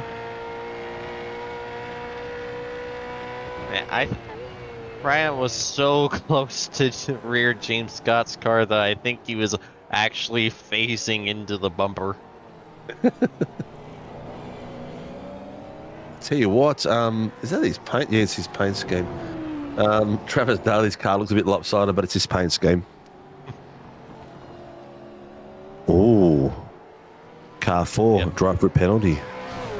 Yeah, Alan Mazzaroli with the issue with Travis. Yeah. These things happen. Yep. It's just Long Beach racing.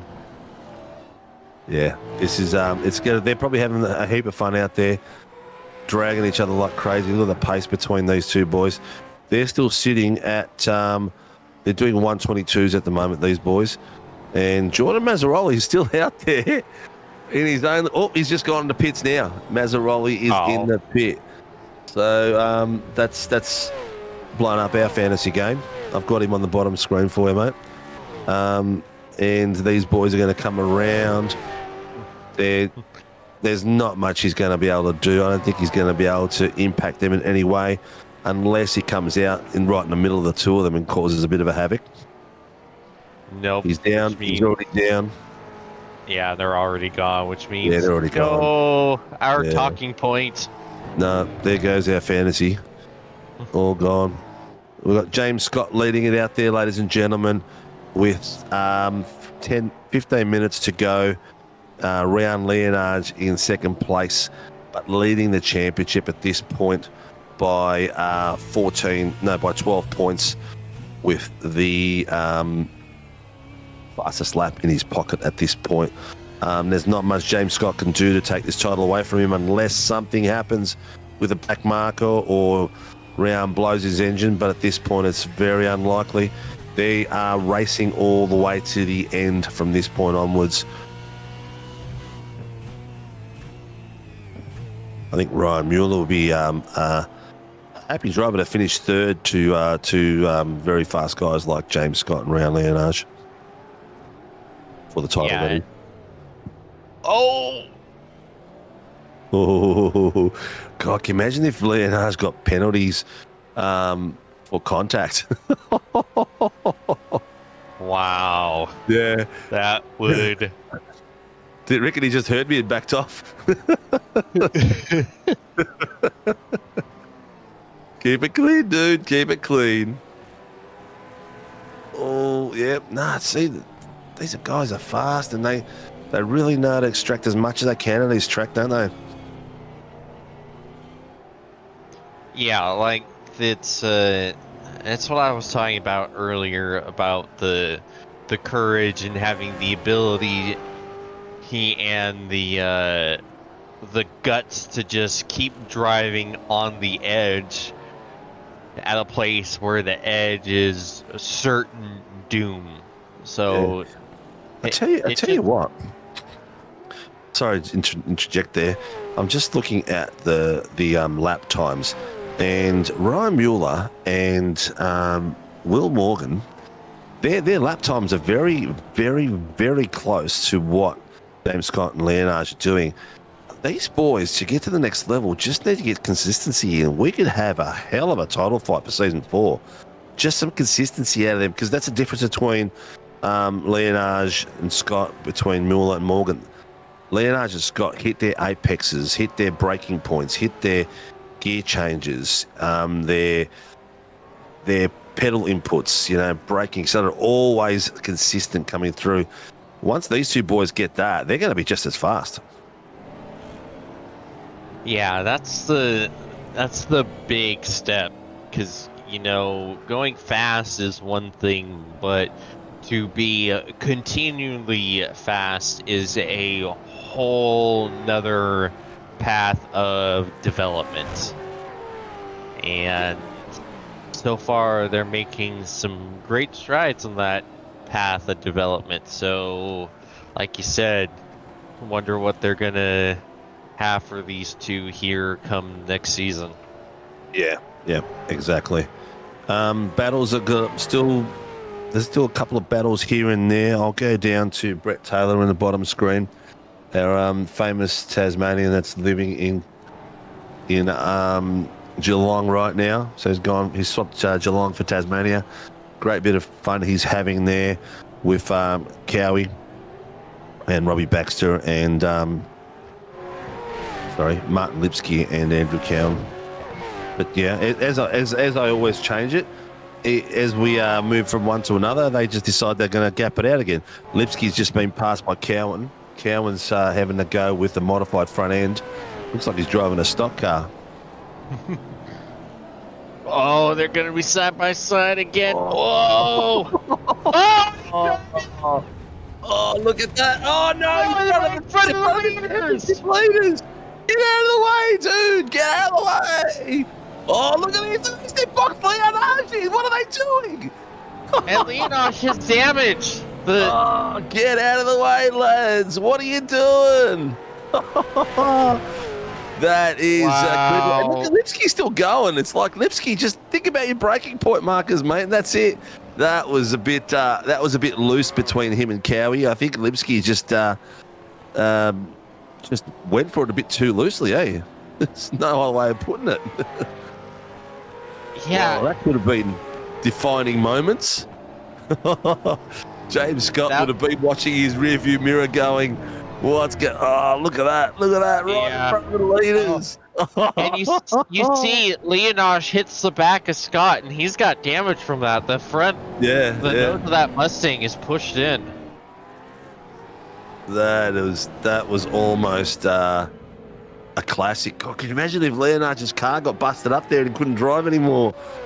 Could you imagine if that both would of have been them the title gone? Yeah, that was very nearly the thing that Mueller has been praying for all race. Yep. Wow, that could have gone a whole lot of different ways. That could have. Wow. So, answer nearly was everyone crashes and someone else wins. Whew. So, what were you saying earlier there, Steve, about things in the final 20 minutes or so usually get flipped on their heads? Well, I did say the back markers are going to be involved in the rest of this race, and once they get to the back markers, it gets very, very hairy. An hour and 20 minutes of back markers racing, contact, cars not driving through, and you got these fast guys in your rear vision mirror, things can go sideways very quickly. Yeah, they proved you right on that one. The fight with those two knuckleheads is still going down the bottom there. They're both driving modified cars now. Cowie's a little bit more modified than the other one, but Jesus Christ. That was a whole lot of hell going on. Yeah, I think if you're Leonage, you just have to just back off at this point and just make sure you keep the car away from the walls. Just get to the finish. Don't lose any positions. Just bring it home. Yeah, the top step isn't. You're not going to remember who won the last race, but you'll remember who won the title. And Lipsky made hard contact with the wall exit of turn 1. Oh, he's still making it just now on the entrance into that final corner. His rear end is everywhere. Peter Pav's chasing these boys down now for a bit of fun. He's won his title. He's just coming through and having a bit of a race out there and watching these two in front of him go for it. So at this point, ladies and gentlemen, we will have the champion for season 3, Round Leonage. He's had a couple slip through his fingers, and they've come really close, but he will be crowned the champion if he finishes in this current position. Now, who is our Pro-Am leader? Where is he at the moment? Peter Pav in 5th place, just behind Stevie Banks in cruise control. He has got that championship pretty much sewn up now. He's pretty much racing Chris Blanchard. Blanchard is behind him by about 16 seconds. And in the amateurs, it's Marty Hughes. Marty Hughes, yes, mate? I believe it is. Yes, Marty Hughes. For race leader or champion? No, for championship. I believe it's Marty Hughes. He's also the race leader as well. But he is got the championship in the bag. Or was it Healy? Let me have a look. Yeah, it's Craig Healy. Craig Healy? Yeah, Healy for both race leader and champion-elect. Yeah, Healy's got 100 points on Scotty Weston, and Scotty Weston is, where is he at the moment? Scotty Weston's a couple of spots ahead of him. Oh, no, behind him. Yeah, so it's a bit way to go, but not a bad way to win. Do we have Peter Pav in the top spot for the race as well? No, we've got Troy Dooley. Travis Daly is taking out at the moment. Yeah, Troy Daly. So we're going to decide who we're going to interview. We'll interview the top 3, which will be one championship winner, the top 3 in the championship as well. Troy Daly, the Marty Hughes, or Craig Healy. So Craig Healy is the champion anyway, so it'll be just one extra. That won't be too bad. All right. As we digress, and we are down to the last 6 minutes. Again, if you're someone you're watching, let us know. At the moment, we're watching bumper cars down the bottom. They're having a crack at each other. That's Cowie and Lipsky having a bit of fight. At the top screen, we've got James Scott and Round Leonage. The transition is Leonage is backed off and pretty much just trying to finish his race clean after his close contact with Lipsky and Cowie. That would have given him a nice code brown. I think Laz beside him said, right, that's it, enough racing. Let's just get this championship home and hose, because that could have been the title gone in a bumper bump. And then we've got Will Morgan, Jordan Mazzaroli 4th, Will Morgan 5th, Travis Dudley 6th, John Gallen 7th, Blake Urquhart 8th, Stevie Banks 9th, and Troy Dooley 10th. Biggest mover tonight, 12 places by Chris Tomlin. Having a great run, showing some late season form. If he continued that at the beginning of the season, he would be in a cracking position tonight, fighting for a title.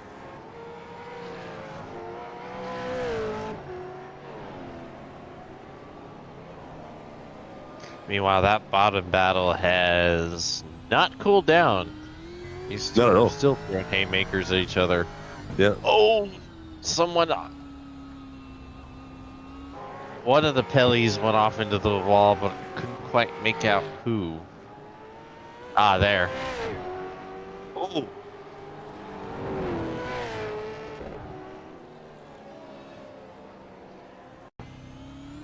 Who was that? That was Hughes, was it? Yeah, you see, just misses a corner and boop. He's in there. Oh, I think he spun again. I don't know.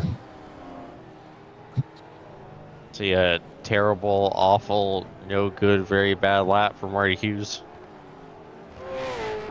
Yeah, not sure. Marty Lipsky was asking someone if he's a pro-am or pro. But, Yeah. Yeah, I'm not sure why he was asking that. But I Peter don't know. Pav, is that my... It's just STK doing crazy stuff at the moment. It's got Peter Pav just criming the field like crazy at one point. I'm like, no, that's not happening in real life. Real life being the simulator that we call. Oh, and someone went off in the background. Can't quite make out who. Travis Daly. No, it was Cowie again. It was a different He's in the car. pits. Yep.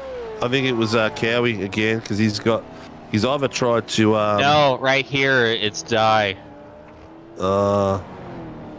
Same corner that Hughes had his incident. Oh, it just looked like she wheel hopped. Like you see the car kind of have like a violent shake as she's going into the corner, just shoots the car around. Like, I don't know if she wheel hopped or accidentally went an extra gear, but yeah, something in the rear just locked and knocked her around. We're in some lap traffic, but we're also looking to see if this is the white flag coming through. Let's keep an eye out for the for Barney, see if he is waving that flag.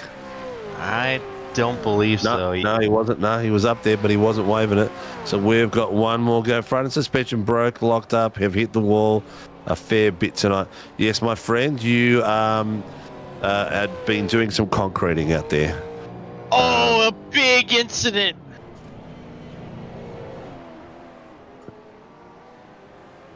Oh, and then Healy! Peter!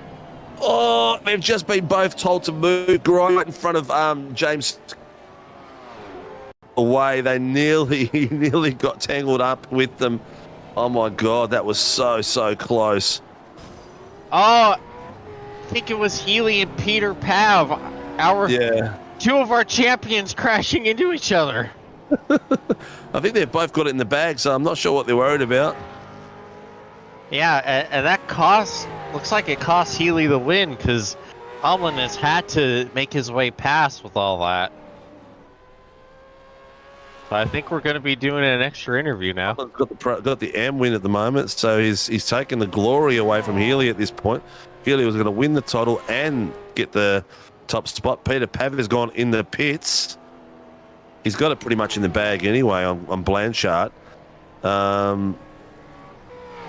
Or was it 10 places? Let me just double check that. Pro-Am. Ooh. Pavlovic has only got a 55-point lead. Oh. Here we go, white flag. What's Pavlovic going to do? Is he going to lose the title in the last corner?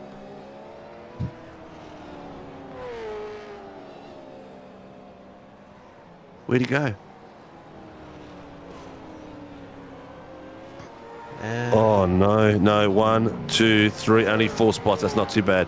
That's all right. He's not going to lose it from there. Yeah, Blanchard's not running high enough. No, that was lucky. He could have. I mean, if he came out the back of Mazzaroli, he would have been, chuck it out. But anyway, ladies and gentlemen, we are on the final lap. James Scott is leading them around the back end. And this is round 9, the final round of season 4 of the Warren and Brown V8 Supercars Championship. It's been a fine battle all the way down to the final points to get down to the title points. The title has now gone around Leonard's, but the final race is going down to James Scott as he comes down the final stretch and crosses the winning line and takes round 9 to be coming down in second place for the title. Rian Leonard will be coming down this final straight now. Here he comes, ladies and gentlemen, the champion of season 3. Coming in second, Rian Leonard of Phoenix Driver Development takes it home and wins the title for season 3. The new champion-elect as he's coming round and doing himself the warm-down lap in the minor premiership, minor titles that we have coming through. We have got Peter Pav taking out the title for the Pro-Am driver for Series 3 and 4. Ryan Mueller crashed on the last lap. Whoa. Okay, he'll be all right for points though for third place, I think. Yeah. Oh man, that car is cooked. And then we have for the AM title, we will have, is it Craig Healy? As the champion, yeah. Yeah, Craig Healy will be the champion for EWT Racing by about 100 and something points over his teammate Scotty Weston, who is in second. So what a cracking bit of driving. If Race Control could give us the champions and the race winners, that would be awesome.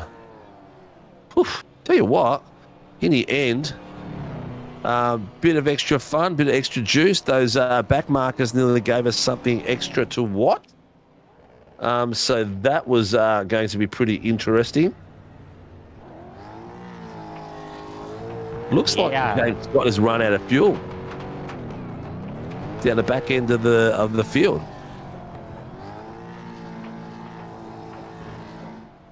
Yep.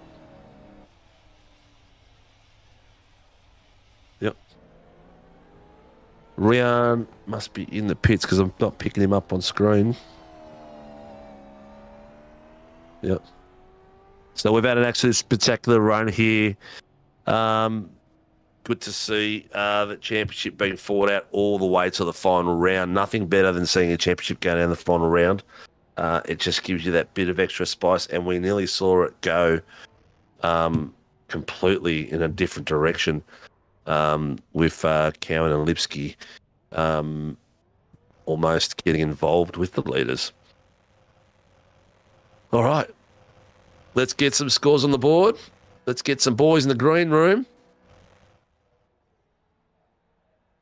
and get some championships going. Here we go. This is our title run, our final round 9 of the Warren and Brown V8 Supercar Championship. And we have James Scott finishing in first place by second, Rian Leonard, and third, William Morgan. William Morgan's done a cracking job with some amazing form to the back end of the season. And then we've got Ryan Mueller, who looks like he had a bit of an incident in the back end of the last lap. In sixth place, Stevie Banks. 7th, Blake Urquhart. Look at all the PER boys in the top 7. What a great drive by those lads tonight. 8th place, Troy Dooley. 9th place is Travis Daly. 10th is Chris Tomlin from LCR. Pretty good effort there by Tomlin to get up the pointy end for a Pro-Am driver. And we have got then Johnny Gallen from PER in 11th place, Craig Healy, our amateur champion, in 12th, Chris Blanchard in 13th place. 14th place, Scotty Weston. 15th, Rob Baxter. 16th, Peter Pavlovich, our champion of our Pro-Ams. Peter Pav, congratulations for an epic season and consistency across there. Martin Lipsky, 17th place. Brett Taylor, 18th place. Diane Fieldman, who was not going too bad early in the season. A few incidents in the back half probably cost her a higher position up the ladder. Andrew Cowan tonight spent his time being a concreter in 20th place. From there, we have got Jacob Trainer, who started off an average season, finished strong for the back end, but couldn't quite put it together tonight in 21st place. Marty Hughes in 23rd, Alan Mazzaroli 22nd, John Van Ray 24th, Jace Douglas, who unfortunately had internet issues and did not complete the race in 25th. Ryan Nielsen in 26th place. And thank you to the ladies and gents downstairs, Tyson McAvoy, our race director, race steward tonight, Stephanie Piccoli, and our safety car driver, Kevin Wakefield. Or maybe we'll just call him Wakefieldovich. He's almost a Croatian these days. Anyway, what do we got? Who are we going first for, mate? We've got Healy's our amateur champion. Did he win the amateur race? No, it's Tomlin. What do we got in here as well? We've got Urquhart. What's Urquhart doing in there? Is that Urquhart? Yeah, something must have happened in the closing laps because Travis Daly fell from 7th and leading the class to 9th, and Blake Urquhart ended up taking the Pro-Am win. Okay, for the night. Okay, cool. All right. So what we'll do is we'll do the round wins and then we'll do the title winners. So we'll go with Craig Healy is both. He won the AM as well as the title. Yes. No. Chris Tomlin won the race. Tomlin's not. Oh, there's Tomlin. There he is. There. Sorry, I did not see him. All right, ladies and gentlemen, we're going to run through these guys pretty quickly. Otherwise, we will be in here till tomorrow morning, and we all got to work, and we've got a big week of broadcasting. Chris Tomlin from LCR, congratulations, mate, on taking the round tonight and having a cracking season, mate. How was it out there for you tonight? 10th place, mate. Not bad. Yeah, cheers. Been trying to make slight improvements. Love Long Beach. It's my favourite track on iRacing, so I was hoping to do well, but yeah, was having a good battle with the EWT guys, but yeah, he just got unlucky and managed to get out of it unscathed and just coasted to the end, and yeah, that was all I could really do. Nearly ran out of fuel, but she'd be right. How was the straight out there tonight with fuel? Was it something that was concerning? No, my goal was just go out there and just run it till the tank dries, what Crummy always says, so just doing what he'd normally tell me, so just having fun. Crummy must be a happy boy. The boys LCR have had a decent season this season. Yeah, we've had pretty good results up and down the field, depending on the category that we've been running in. We've had some pretty good results in the 86s, so we'll see how we go with that on Thursday. But yeah, there was a mega result for me for tonight, which on one of my bucket lists of getting results. So yeah, it's pretty good. Excellent, mate. Well, you've done a cracker. Is this your first top step? I don't know. I've been around SRW that long that I forget how many what I've done and where I've come, and I just take it wherever I can get it, Steve. So no, well, yeah, I've heard that before on the streets as well, mate. It's good to see you having fun, mate. That's the most important thing in my books, and it looks like you have been having a cracker all the way through, not just in this series but other series, mate. Do you have an LCR sponsors list and who helps you guys get on the road? Yeah, sure do. We've got LCR Esports, Chop Remote Tech Support, JFRD Australia, Thorntech Electronics, and Not Rider Designs.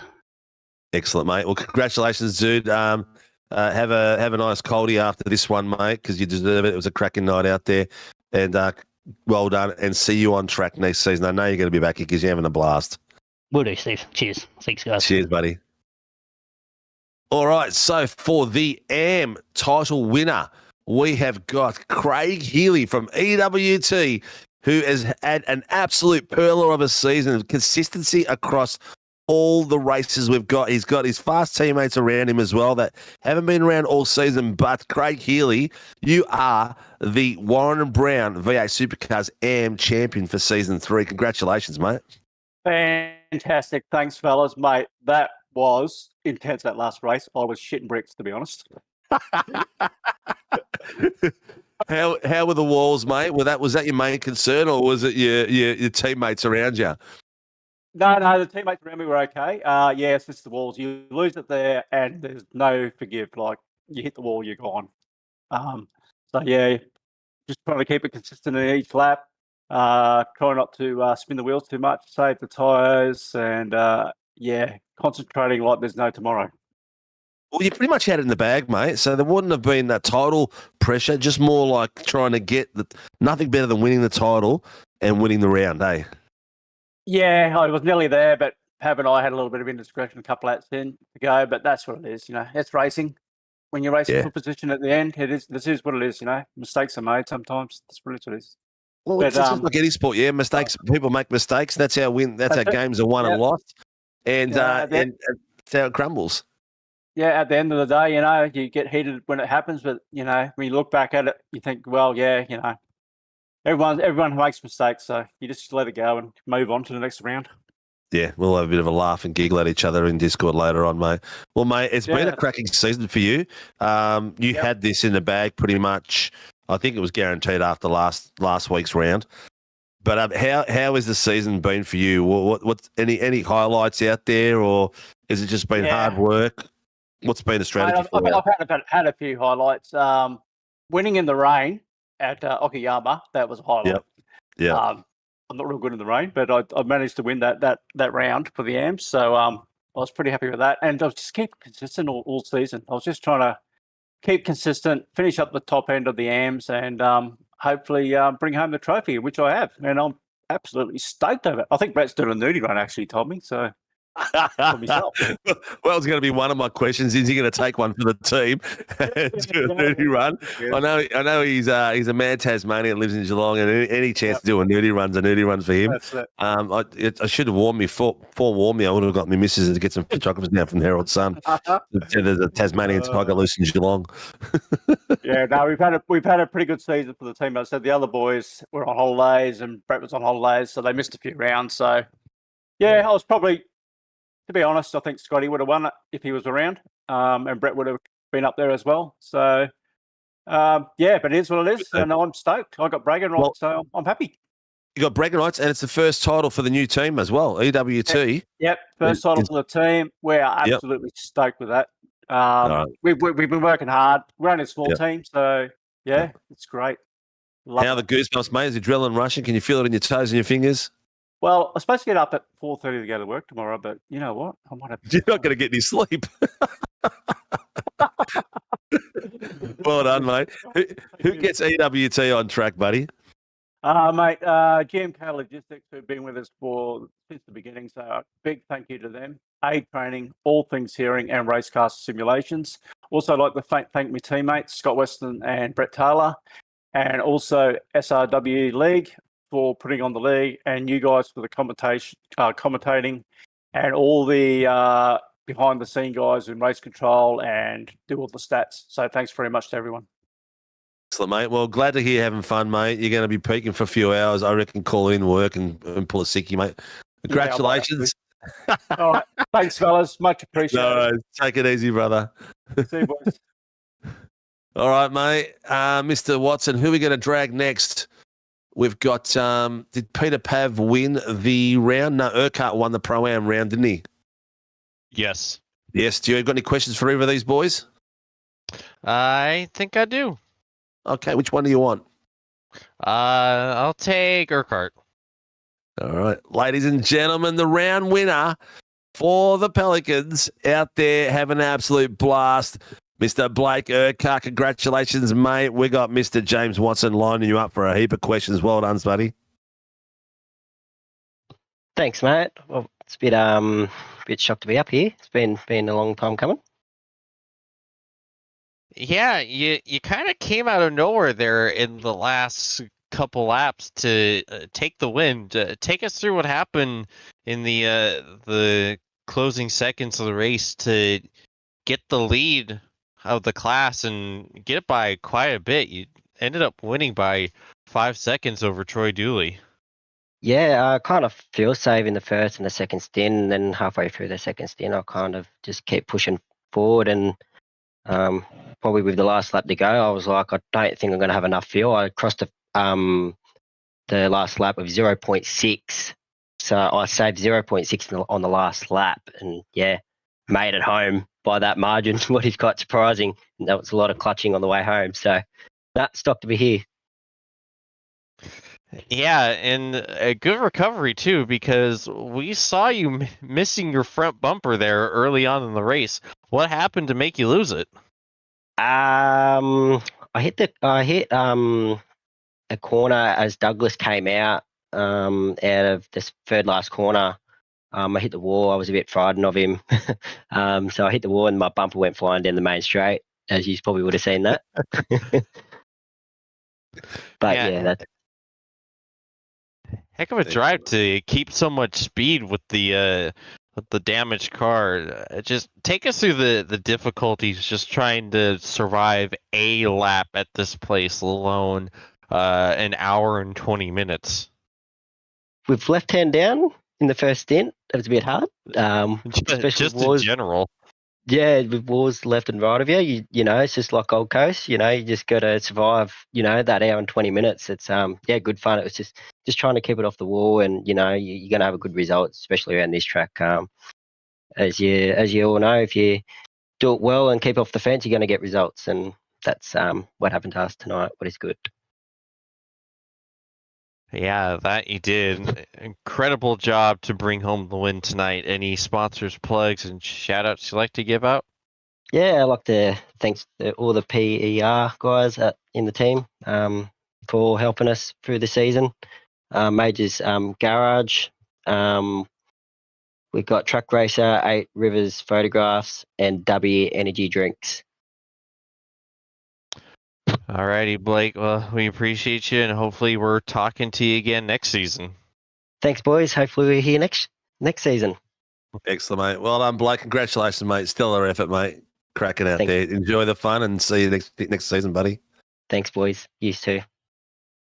All right, now we have the champion of the Pro-Ams. He had it pretty much in the bag. He just had to keep it clean, and hopefully he didn't spill too much of his beverages while he was racing, because he did end up in the hall a few times. Champion of Season 3 for the PR team, Mr. Peter Pavlovich. How you doing, buddy?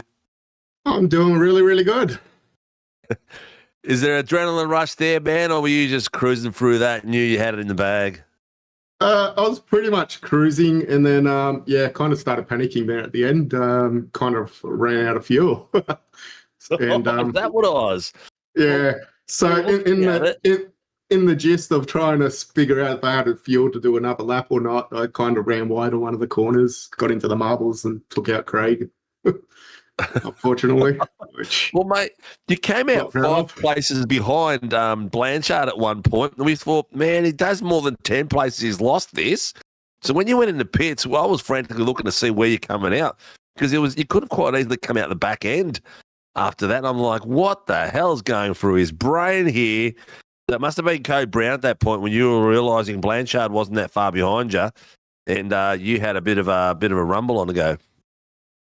Yeah, it was a bit, unfortunate, but yeah, I figured it was probably the better option than trying to make it and just falling short and not even getting over the line. So, too true, man. Running out of fuel would have been an absolute disaster. We've seen it happen before in one of our other series, so it's a cracking effort there, man. How was the season for you, mate? What was your highlight for this year, for this season 3? Probably the highlight, just the consistency. The fact that I came out of the gate at the beginning of the season pretty well, which normally doesn't happen for me. I'm a bit slow, so some of the changes have worked on the rig, so that's always a good sign. It's good to see you battling. This is not your first title you've won at SRW. This will be your second one now, correct?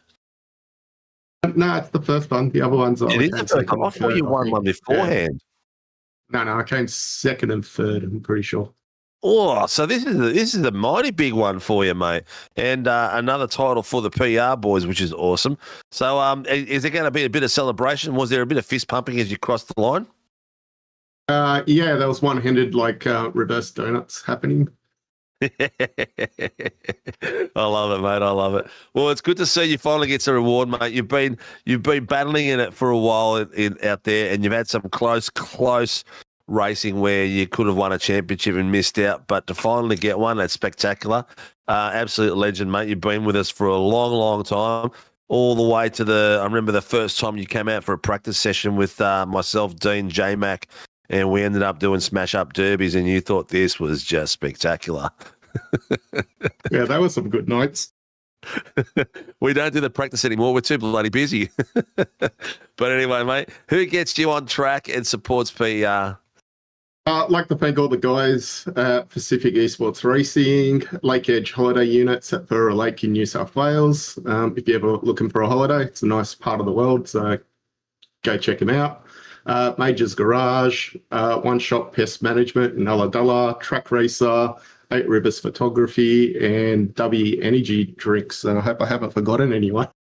You've done well, mate. You've done well. Congratulations, dude. Get out there and have some fun with your teammates, and hopefully see you back out there next season for a title fight up your sleeve. And who never knows? You might still end up in Pro-Am depending on what the numbers come up with and who goes down and who goes up and who comes in, who comes new. Congratulations, dude. Catch you soon. Thanks a lot. Bye. If you've got any questions you want to throw in at any time, Mr. Watson, please do. We'll get Mr. Will Morgan in. We've got 3 more to do. Morgan is the 3rd place winner tonight. So the round 9 of the Warren Brown Tools V8 Supercar Series. 3rd place goes down to William Morgan after his teammate. We're not sure exactly what happened to him out there, but Will has put on some spectacular pace at the bottom end of the season. I think he's going to be someone who, with a little bit more refinement, will be up there at the very, very pointy end. Will, how you doing, buddy? Congratulations on your podium and a cracking race. Thanks. I'd say I need a bit more than a little refinement, but I'll take it. Once again, I'm surprised to be talking to you guys. I think I got a little bit lucky with Ryan. I'm not sure what happened to him, and obviously fuel was tight at the end there, so unlucky for Jordan. But I sort of just ran my own race tonight. I just wanted to keep 4th place in the championship, so I knew if I finished in the top 10, I'd be safe with that. So I saved fuel for the first stint, and then the safety car came out, and that threw that in the bin, and then I just ran it home. Jordan definitely was on a better strategy with pitting under the safety car, so I did my best to hold him up for Ryan in the second stint, and then he jumped me after the pits because he had to take less fuel. And then I guess I got lucky in the last lap there, catching everyone that were running out of fuel. Yeah, well, when I mean a few more little finer points, mate, your lap time and consistency in laps was when you're on your good laps and your clean laps, you were up there with the same laps that James Scott and Ryan was pushing, and Ryan as well.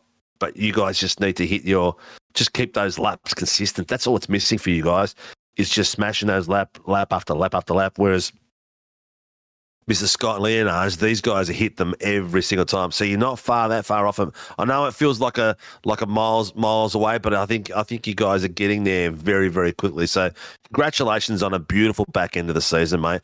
I think you're going to put yourself in a great spot for season 4. So it'll be great to see you battling it out there again, mate. Who gets the Pelicans out on track and gets Mr. Morgan running as well? Well, firstly, I'd like to thank everyone that puts these Tuesday night races on, because this was my first full league season in iRacing since I've started, so it was pretty cool to be involved with and to come out with P4. That was a lot of fun. And then I'd like to thank everyone at PER that have welcomed me. Lake Edge Holiday Units in Burra Lakes, Major's Garage, who have always provided the awesome setups this season, One Shot Pest Management in Ulladulla, Track Racer, 8 Rivers Photography, and of course W Energy Drinks. Excellent, mate. Congratulations. It's been an absolute pleasure having you out here on track. I'm glad you picked our series to be one of your first. Just got to get the family and friends all to come out and watch. We'll work on that with all our drivers. congratulations and see you next season, mate. Thank you very much. Cheers, guys. I look forward to it. All right, we've got 2 left. We'll take James Scott is a round winner coming through, and then we'll talk the new champion after that. So we'll drag him through from the Big Chiefs, Mr. James Scott, the winner of round 9, and it's only been a couple of points between himself and good old Round Leonage all season, and it came down the last few, and nearly, if it wasn't for some back markers, could have gone your way as well, James. How you doing? Yeah, not bad, mate. Yourself? Not too bad, mate. I tell you what, those back markers nearly put Rian out of the race. Then I thought it was going to go completely topsy turvy. Yeah, no, it was all right. There was one guy, I don't know who it was, that spun at the fountain and the track was blocked. But yeah. And other than that, it wasn't too bad. Yeah, I thought at that point when you went through, you would have been watching your rear vision mirrors and seeing if Leonage made it through one piece or not, because it could have been a pivotal moment then. If he went to the pits and had damage, it could have been interesting to see in the last 10 minutes or so. How did your strategy go, mate? You went in that a little bit earlier. Did you plan it that way, or were you just going with the groove tonight? I'd done literally 0 laps until I did a few laps in the practice server. So yep. I had no idea how far I could go on fuel, or no idea what the strategy was going to be like. It was literally just trying to keep it out of the walls. But it turned out all right. Yeah, well, you had some cracking pace out there between yourself and Leonard. You were both just swapping pace all the way through. I think in the end, he got about 1.5 tenths a lap faster in his fastest lap, but it was cracking out there, mate. Car felt good, no issues in the enduro. I know you had plenty of back markers at one point as well, but it kept you on your toes as well. Yeah, no, the car was a bit average. Probably expected that with no practice. I couldn't do any setup work because I was just trying to not learn the track, but haven't driven here in the Gen 3, so it's just more in the driver than the setup. So yeah, no, but once, I don't know, after midway through that first stint, I'd done enough practice, I could, keep it out of the walls. A bit more. Car had a fair bit of understeer and whatever else, but it was a long race. Yeah, it is like an hour and 20 minutes. I don't know how you guys do it and keep that focus level so high as well, because for me, I reckon I'd be in the first 30, I would have been gone. But mate, congratulations on a great race out there. Strategy in the end worked out well, and the battle with Rian went all the way down to the very fine wire. Who gets Mr. James Scott out on track and keeps you going? Yeah, obviously thanks to the guys at the Chiefs, Westfield, Logitech G, Aussie Broadband. That's awesome. You guys, the broadcast, and the people that put it on each and every week's a lot of commitment. So thanks for all that. Everyone else out on the racetrack, it was a good season. So a lot of fun. A lot of fun. Well, mate, we'll have season 4 looks like there's going to be GT3s on Sundays as a regular occurrence. I hope to see you out on the track spreading your wings in that format as well. It's been a pleasure having you out on track, mate, and watching you battle it out with these boys. Thank you for a cracking season, and good luck for next season. And hope you're still having fun, mate. Thanks. Cheers, James. All right, ladies and gentlemen, he's had a few cracks at this title, and the title has gone beckoning a few times in seasons past, but tonight he has managed to get the fastest lap, came home second, but the most important thing, he got his vital points that he needed to maintain his lead and take the championship for the Warren Brown V8 Supercars Season 3. How are you, buddy? Yeah, I'm really good, thanks. Finally got it, really tough season, yeah. You've come close a few times. Obviously, calendars in the way and stuff like that as well. But this one also, a few incidents here and there too, which cost some mega points. But the title finally came beckoning. Yeah, it's been a tough season, that's for sure. A lot of battles here and there, a lot of, a little push and shove, but at the end of the day, it's racing, and it's been really good fun. Yeah, it looks like some of the boys that are in the mid pack have decided to catch up to you, lads. I was just telling Mr. Morgan that his pace was pretty impressive tonight, as well as Ryan in the back half of the season was pretty impressive too. And I think it's just down to consistency at the end of the day. Yourself and James just hit those apexes, break points, the acceleration coming through, getting out just more efficiently than these boys do. But tell you what, I don't think it's going to be too long before they're up there pushing you guys around a bit more. Yeah, I've been super impressed with the guys. I didn't expect there to be such quick improvement because I know there's been I think there was a much bigger difference earlier in the season between front pack and mid pack pace, but now it's order is definitely getting shuffled up. I've seen some pro-am guys in the top 5 here and there as well. It's been really good. Yeah, it makes it a bit more fun. I think the viewers appreciate it a bit more too. So as a season, well, put it this way, as a race, at one point we saw you, it's nothing better than finishing the race in the season and winning the title and winning the final round. But there was a point there where things got a bit hairy. What went through your head? Yeah, I was a little bit worried about that. We just stopped going for a second. But then, managed to get out unscathed. I think about a lap later, got my nerves back down, and then I was like, it's just about driving and managing to finish the end of the race. Because that could have gone south real quick, eh? when you came around that corner and you saw 2 cars going sideways, what was the first thing in your mind? Where's James Scott and where the hell am I? Well, at that time, I think I was still very close to James. So I saw where he was going, just sort of tried to follow. I saw some cars stopped, and I was just seeing where's the openings, but there wasn't any. So I just had to just stop and just hope that these guys would get back on track, and that's what happened. And managed to get away without losing too much of anything. No damage when you hit the rear end of that on one of the cars? Not anything noticeable. There was probably a little bit, but I can't see the front of my car, so didn't really notice anything. It didn't look like it was crunched in much at all, but we saw the impact come through and it was like, oh, this could go south very quickly. Well, in a commentator's booth, we were we had a bit of a panic attack. What the hell? A total decision affected by back markers after I just mentioned it. Mind you, 10 minutes beforehand, that you guys are going to catch back markers soon. But spectacular driving out there. James, you got any questions for round? Throw you under the bus?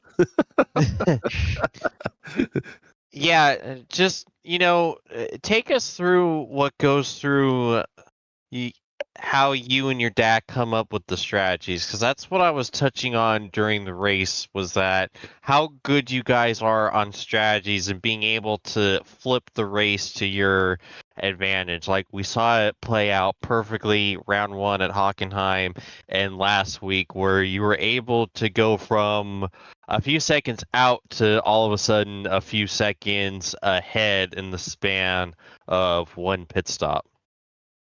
I think I don't really think we do anything much different. It's more just, we get it right every time. We make sure that we get every last little bit of time that we can out of it. And a lot of it's just about putting a car in the right position, and then, based off that, you sort of change the strategy on the fly, whether you stay out another couple laps or go in early for an undercut. And it's overall just like a ever evolving process. And just a lot of it is the consistency, and then how you're driving and how the car is feeling and all that. Yeah, just great ideas from you and your dad on what you've been able to accomplish every time you bring it down pit road. Just absolutely impressive seeing what you guys have been able to put together with those calls. Yeah, thank you. It's from a lot of hard work over the last few years. Had some mishaps here and there, but we live and we learn. Learn from the mistakes, eh? Yeah, definitely. Listen, it's been a spectacular. It's good to see you come out the pointy end of the season, and it finally get it after a couple of cracks. You've had some unfortunate incidents on the way through and other ones. It's a big congratulations for taking it through. Who do you need to thank, and who gets you out on track, mate? Yeah, I'd like to thank Hybrid Racing Simulations, Melbourne Hydrographics Depot, Aramex Heatherton, DHF Tires, RSW Graphics, Bubbles and Balloons, and Phoenix Driver Development. Coaching and setups, all the generations of the supercar, usual plug. Another season is starting now, following the official calendar. So hit us up on Facebook. It's just Phoenix Driver Development, or message me or Dad on Discord. Yeah, we'll get you set up. And I'd like to thank you guys for running the show all season. Race Control for all the calls, especially some of the chaos that's happened in some of the sprint rounds. All the drivers been really good fun racing, and Dad for the strategy, and my Nana for watching and supporting. Yeah, it's nothing better than when Nanas watch it, that's for sure. Mate, you've had a cracking effort out there. I can vouch for Phoenix Driver Development, not because you guys are sponsoring or anything like that, but because I've seen what you've done to drivers that we've had go through, very good improvements, like 7 to 8 tenths just for a couple of hours of training, and just the psychology that the boys take out of it on how to approach corners and stuff like that is spectacular. So highly recommend it out there, mate. Great to see you having a blast out there, mate. Great to see you finally winning the titles. Ladies and gentlemen, our champion of season 3, Warren and Brown V8 Supercar Championship, Ryan Leonard. Congratulations, mate, and all the best to you for the rest of the year. Thank you very much. I'll catch you guys next time. Take care, brother. Be good, mate. Well, ladies and gentlemen, James, Kobe, this is it, mate. That was the title. That was the title that we wanted, and it came down to the final race, and wasn't as cut and dry, or it was pretty much cut and dry, but it was a few hairy moments that could have gone either way. Yeah, that was the thing that we all hope for going into the season, is that you have 2, and honestly, we had 3 top-tier drivers doing everything they can to bring home the championship in the final race. We were at the edge of our seats all the way up to these final 80 minutes to figure out who was going to win the championship. That's everything you hope for as a fan and a race car driver, is that titanic championship battle going all the way to the final buzzer. And Leonage is the one standing tall after 9 grueling, crazy races. Yeah, well, I've actually just seen that the ladders have been updated. So if Kobe can grab them out, we'll go through the top 10 and congratulate the drivers in their finishing. Can we do that, Cobes? All right, 30 to 45 seconds. Tick, tick, tick, tick, tick, tick, tick, tick. Will you accept this mission? The pressure is on in the background. We're keeping the boys on the toes. So Cowie, the legend that he is, our admin for our V8 Supercars, has gone off track after all the panel beating he's done and all the damage he's done on the track. So he's gone in and finalised the ladders so we can see who is finished in the top 10 for each series, which is spectacular. Hopefully our GR86 and our Super Formula Lights admins will do that for me next week, later on in the week as well. But that's going to be absolutely massive. We'll do a quick shout out to all our sponsors. So Shunt Sceneries, thank you for being our stream sponsor and looking after us through there. Phoenix Driver Development, who just had Ryan Leonage in as our new champion for the pros of the V8 Warren and Brown Supercar Series. mozaracing looks after us for the Super Formula Lights and also with our streaming. Nightshade, Night Shift Collection for their apparel. Check them out on Facebook. Grim Industries for some amazing support they've given us all the way from the very first day we opened our doors. and also Warren Brown Tools, the mega legends that support us every week in, week out. We shouldn't be too far off. We'll go from the AMs onwards and let you guys know who is what and what is where. Oh, there's a bit of chatter out there as well, which we haven't actually seen just yet. So we'll have a look at that before we say goodbye. But here we go, ladies and gentlemen. As you can see it in the AM stands, we've got Craig Healy has taken that title out by 117 points from his teammate, Scotty Weston, in second place. Di Feldman finished third as a privateer, but she is now racing for Precision Sim Racing with Tyson McAvoy and Cowie and the lads out there. Finished in third, cracking race. I'm expecting her to take the title next season. That's my pick. Remember it now. Chris Tomlin in fourth place from LCR. In fifth place, Martin Lipsky from Tulip Racing. In sixth place, Alan Mazzaroli from Tulip Racing. Seventh is Brett Taylor, EWT. And Robbie Baxter from CXT Reality Racing. Ninth place, John Van Ray from WKMP Simsport. And in 10th place, Marty Hughes from Pacific Esports Racing. You can see the rest of them there. Tommy DeWitt, Dan Bartush, Michael Quash, Wayne Edwards, Brad Mays, Jack Elsey, Ray Oliver, and Rogue James. They are your boys for the AMs and girls. Let's have a look at our Pro-Ams. We'll do the top 10 again. Peter Pav, our champion, hit 1,005 points. Took it out by 43 points from Chris Blanchard. That is not a big gap, and it could have gone either way with his fuel strategy tonight. On the third step, his teammate, John Gallen from Pacific Esports, a further few points back. Travis Daly from M1 got fourth in the title. Jacob Trainer, Sim Racing Brotherhood, in fifth place. Daniel Clutterbuck, our champion of the AMs for Season 3, in seventh. In sixth place, Blake Urquhart, Pacific Esport, our winner for tonight's round. In seventh, Andrew Cowan from Performance Sim Racing. In eighth, Troy Dooley from Performance Sim Racing. In lap 9, I'm starting to muffle my words.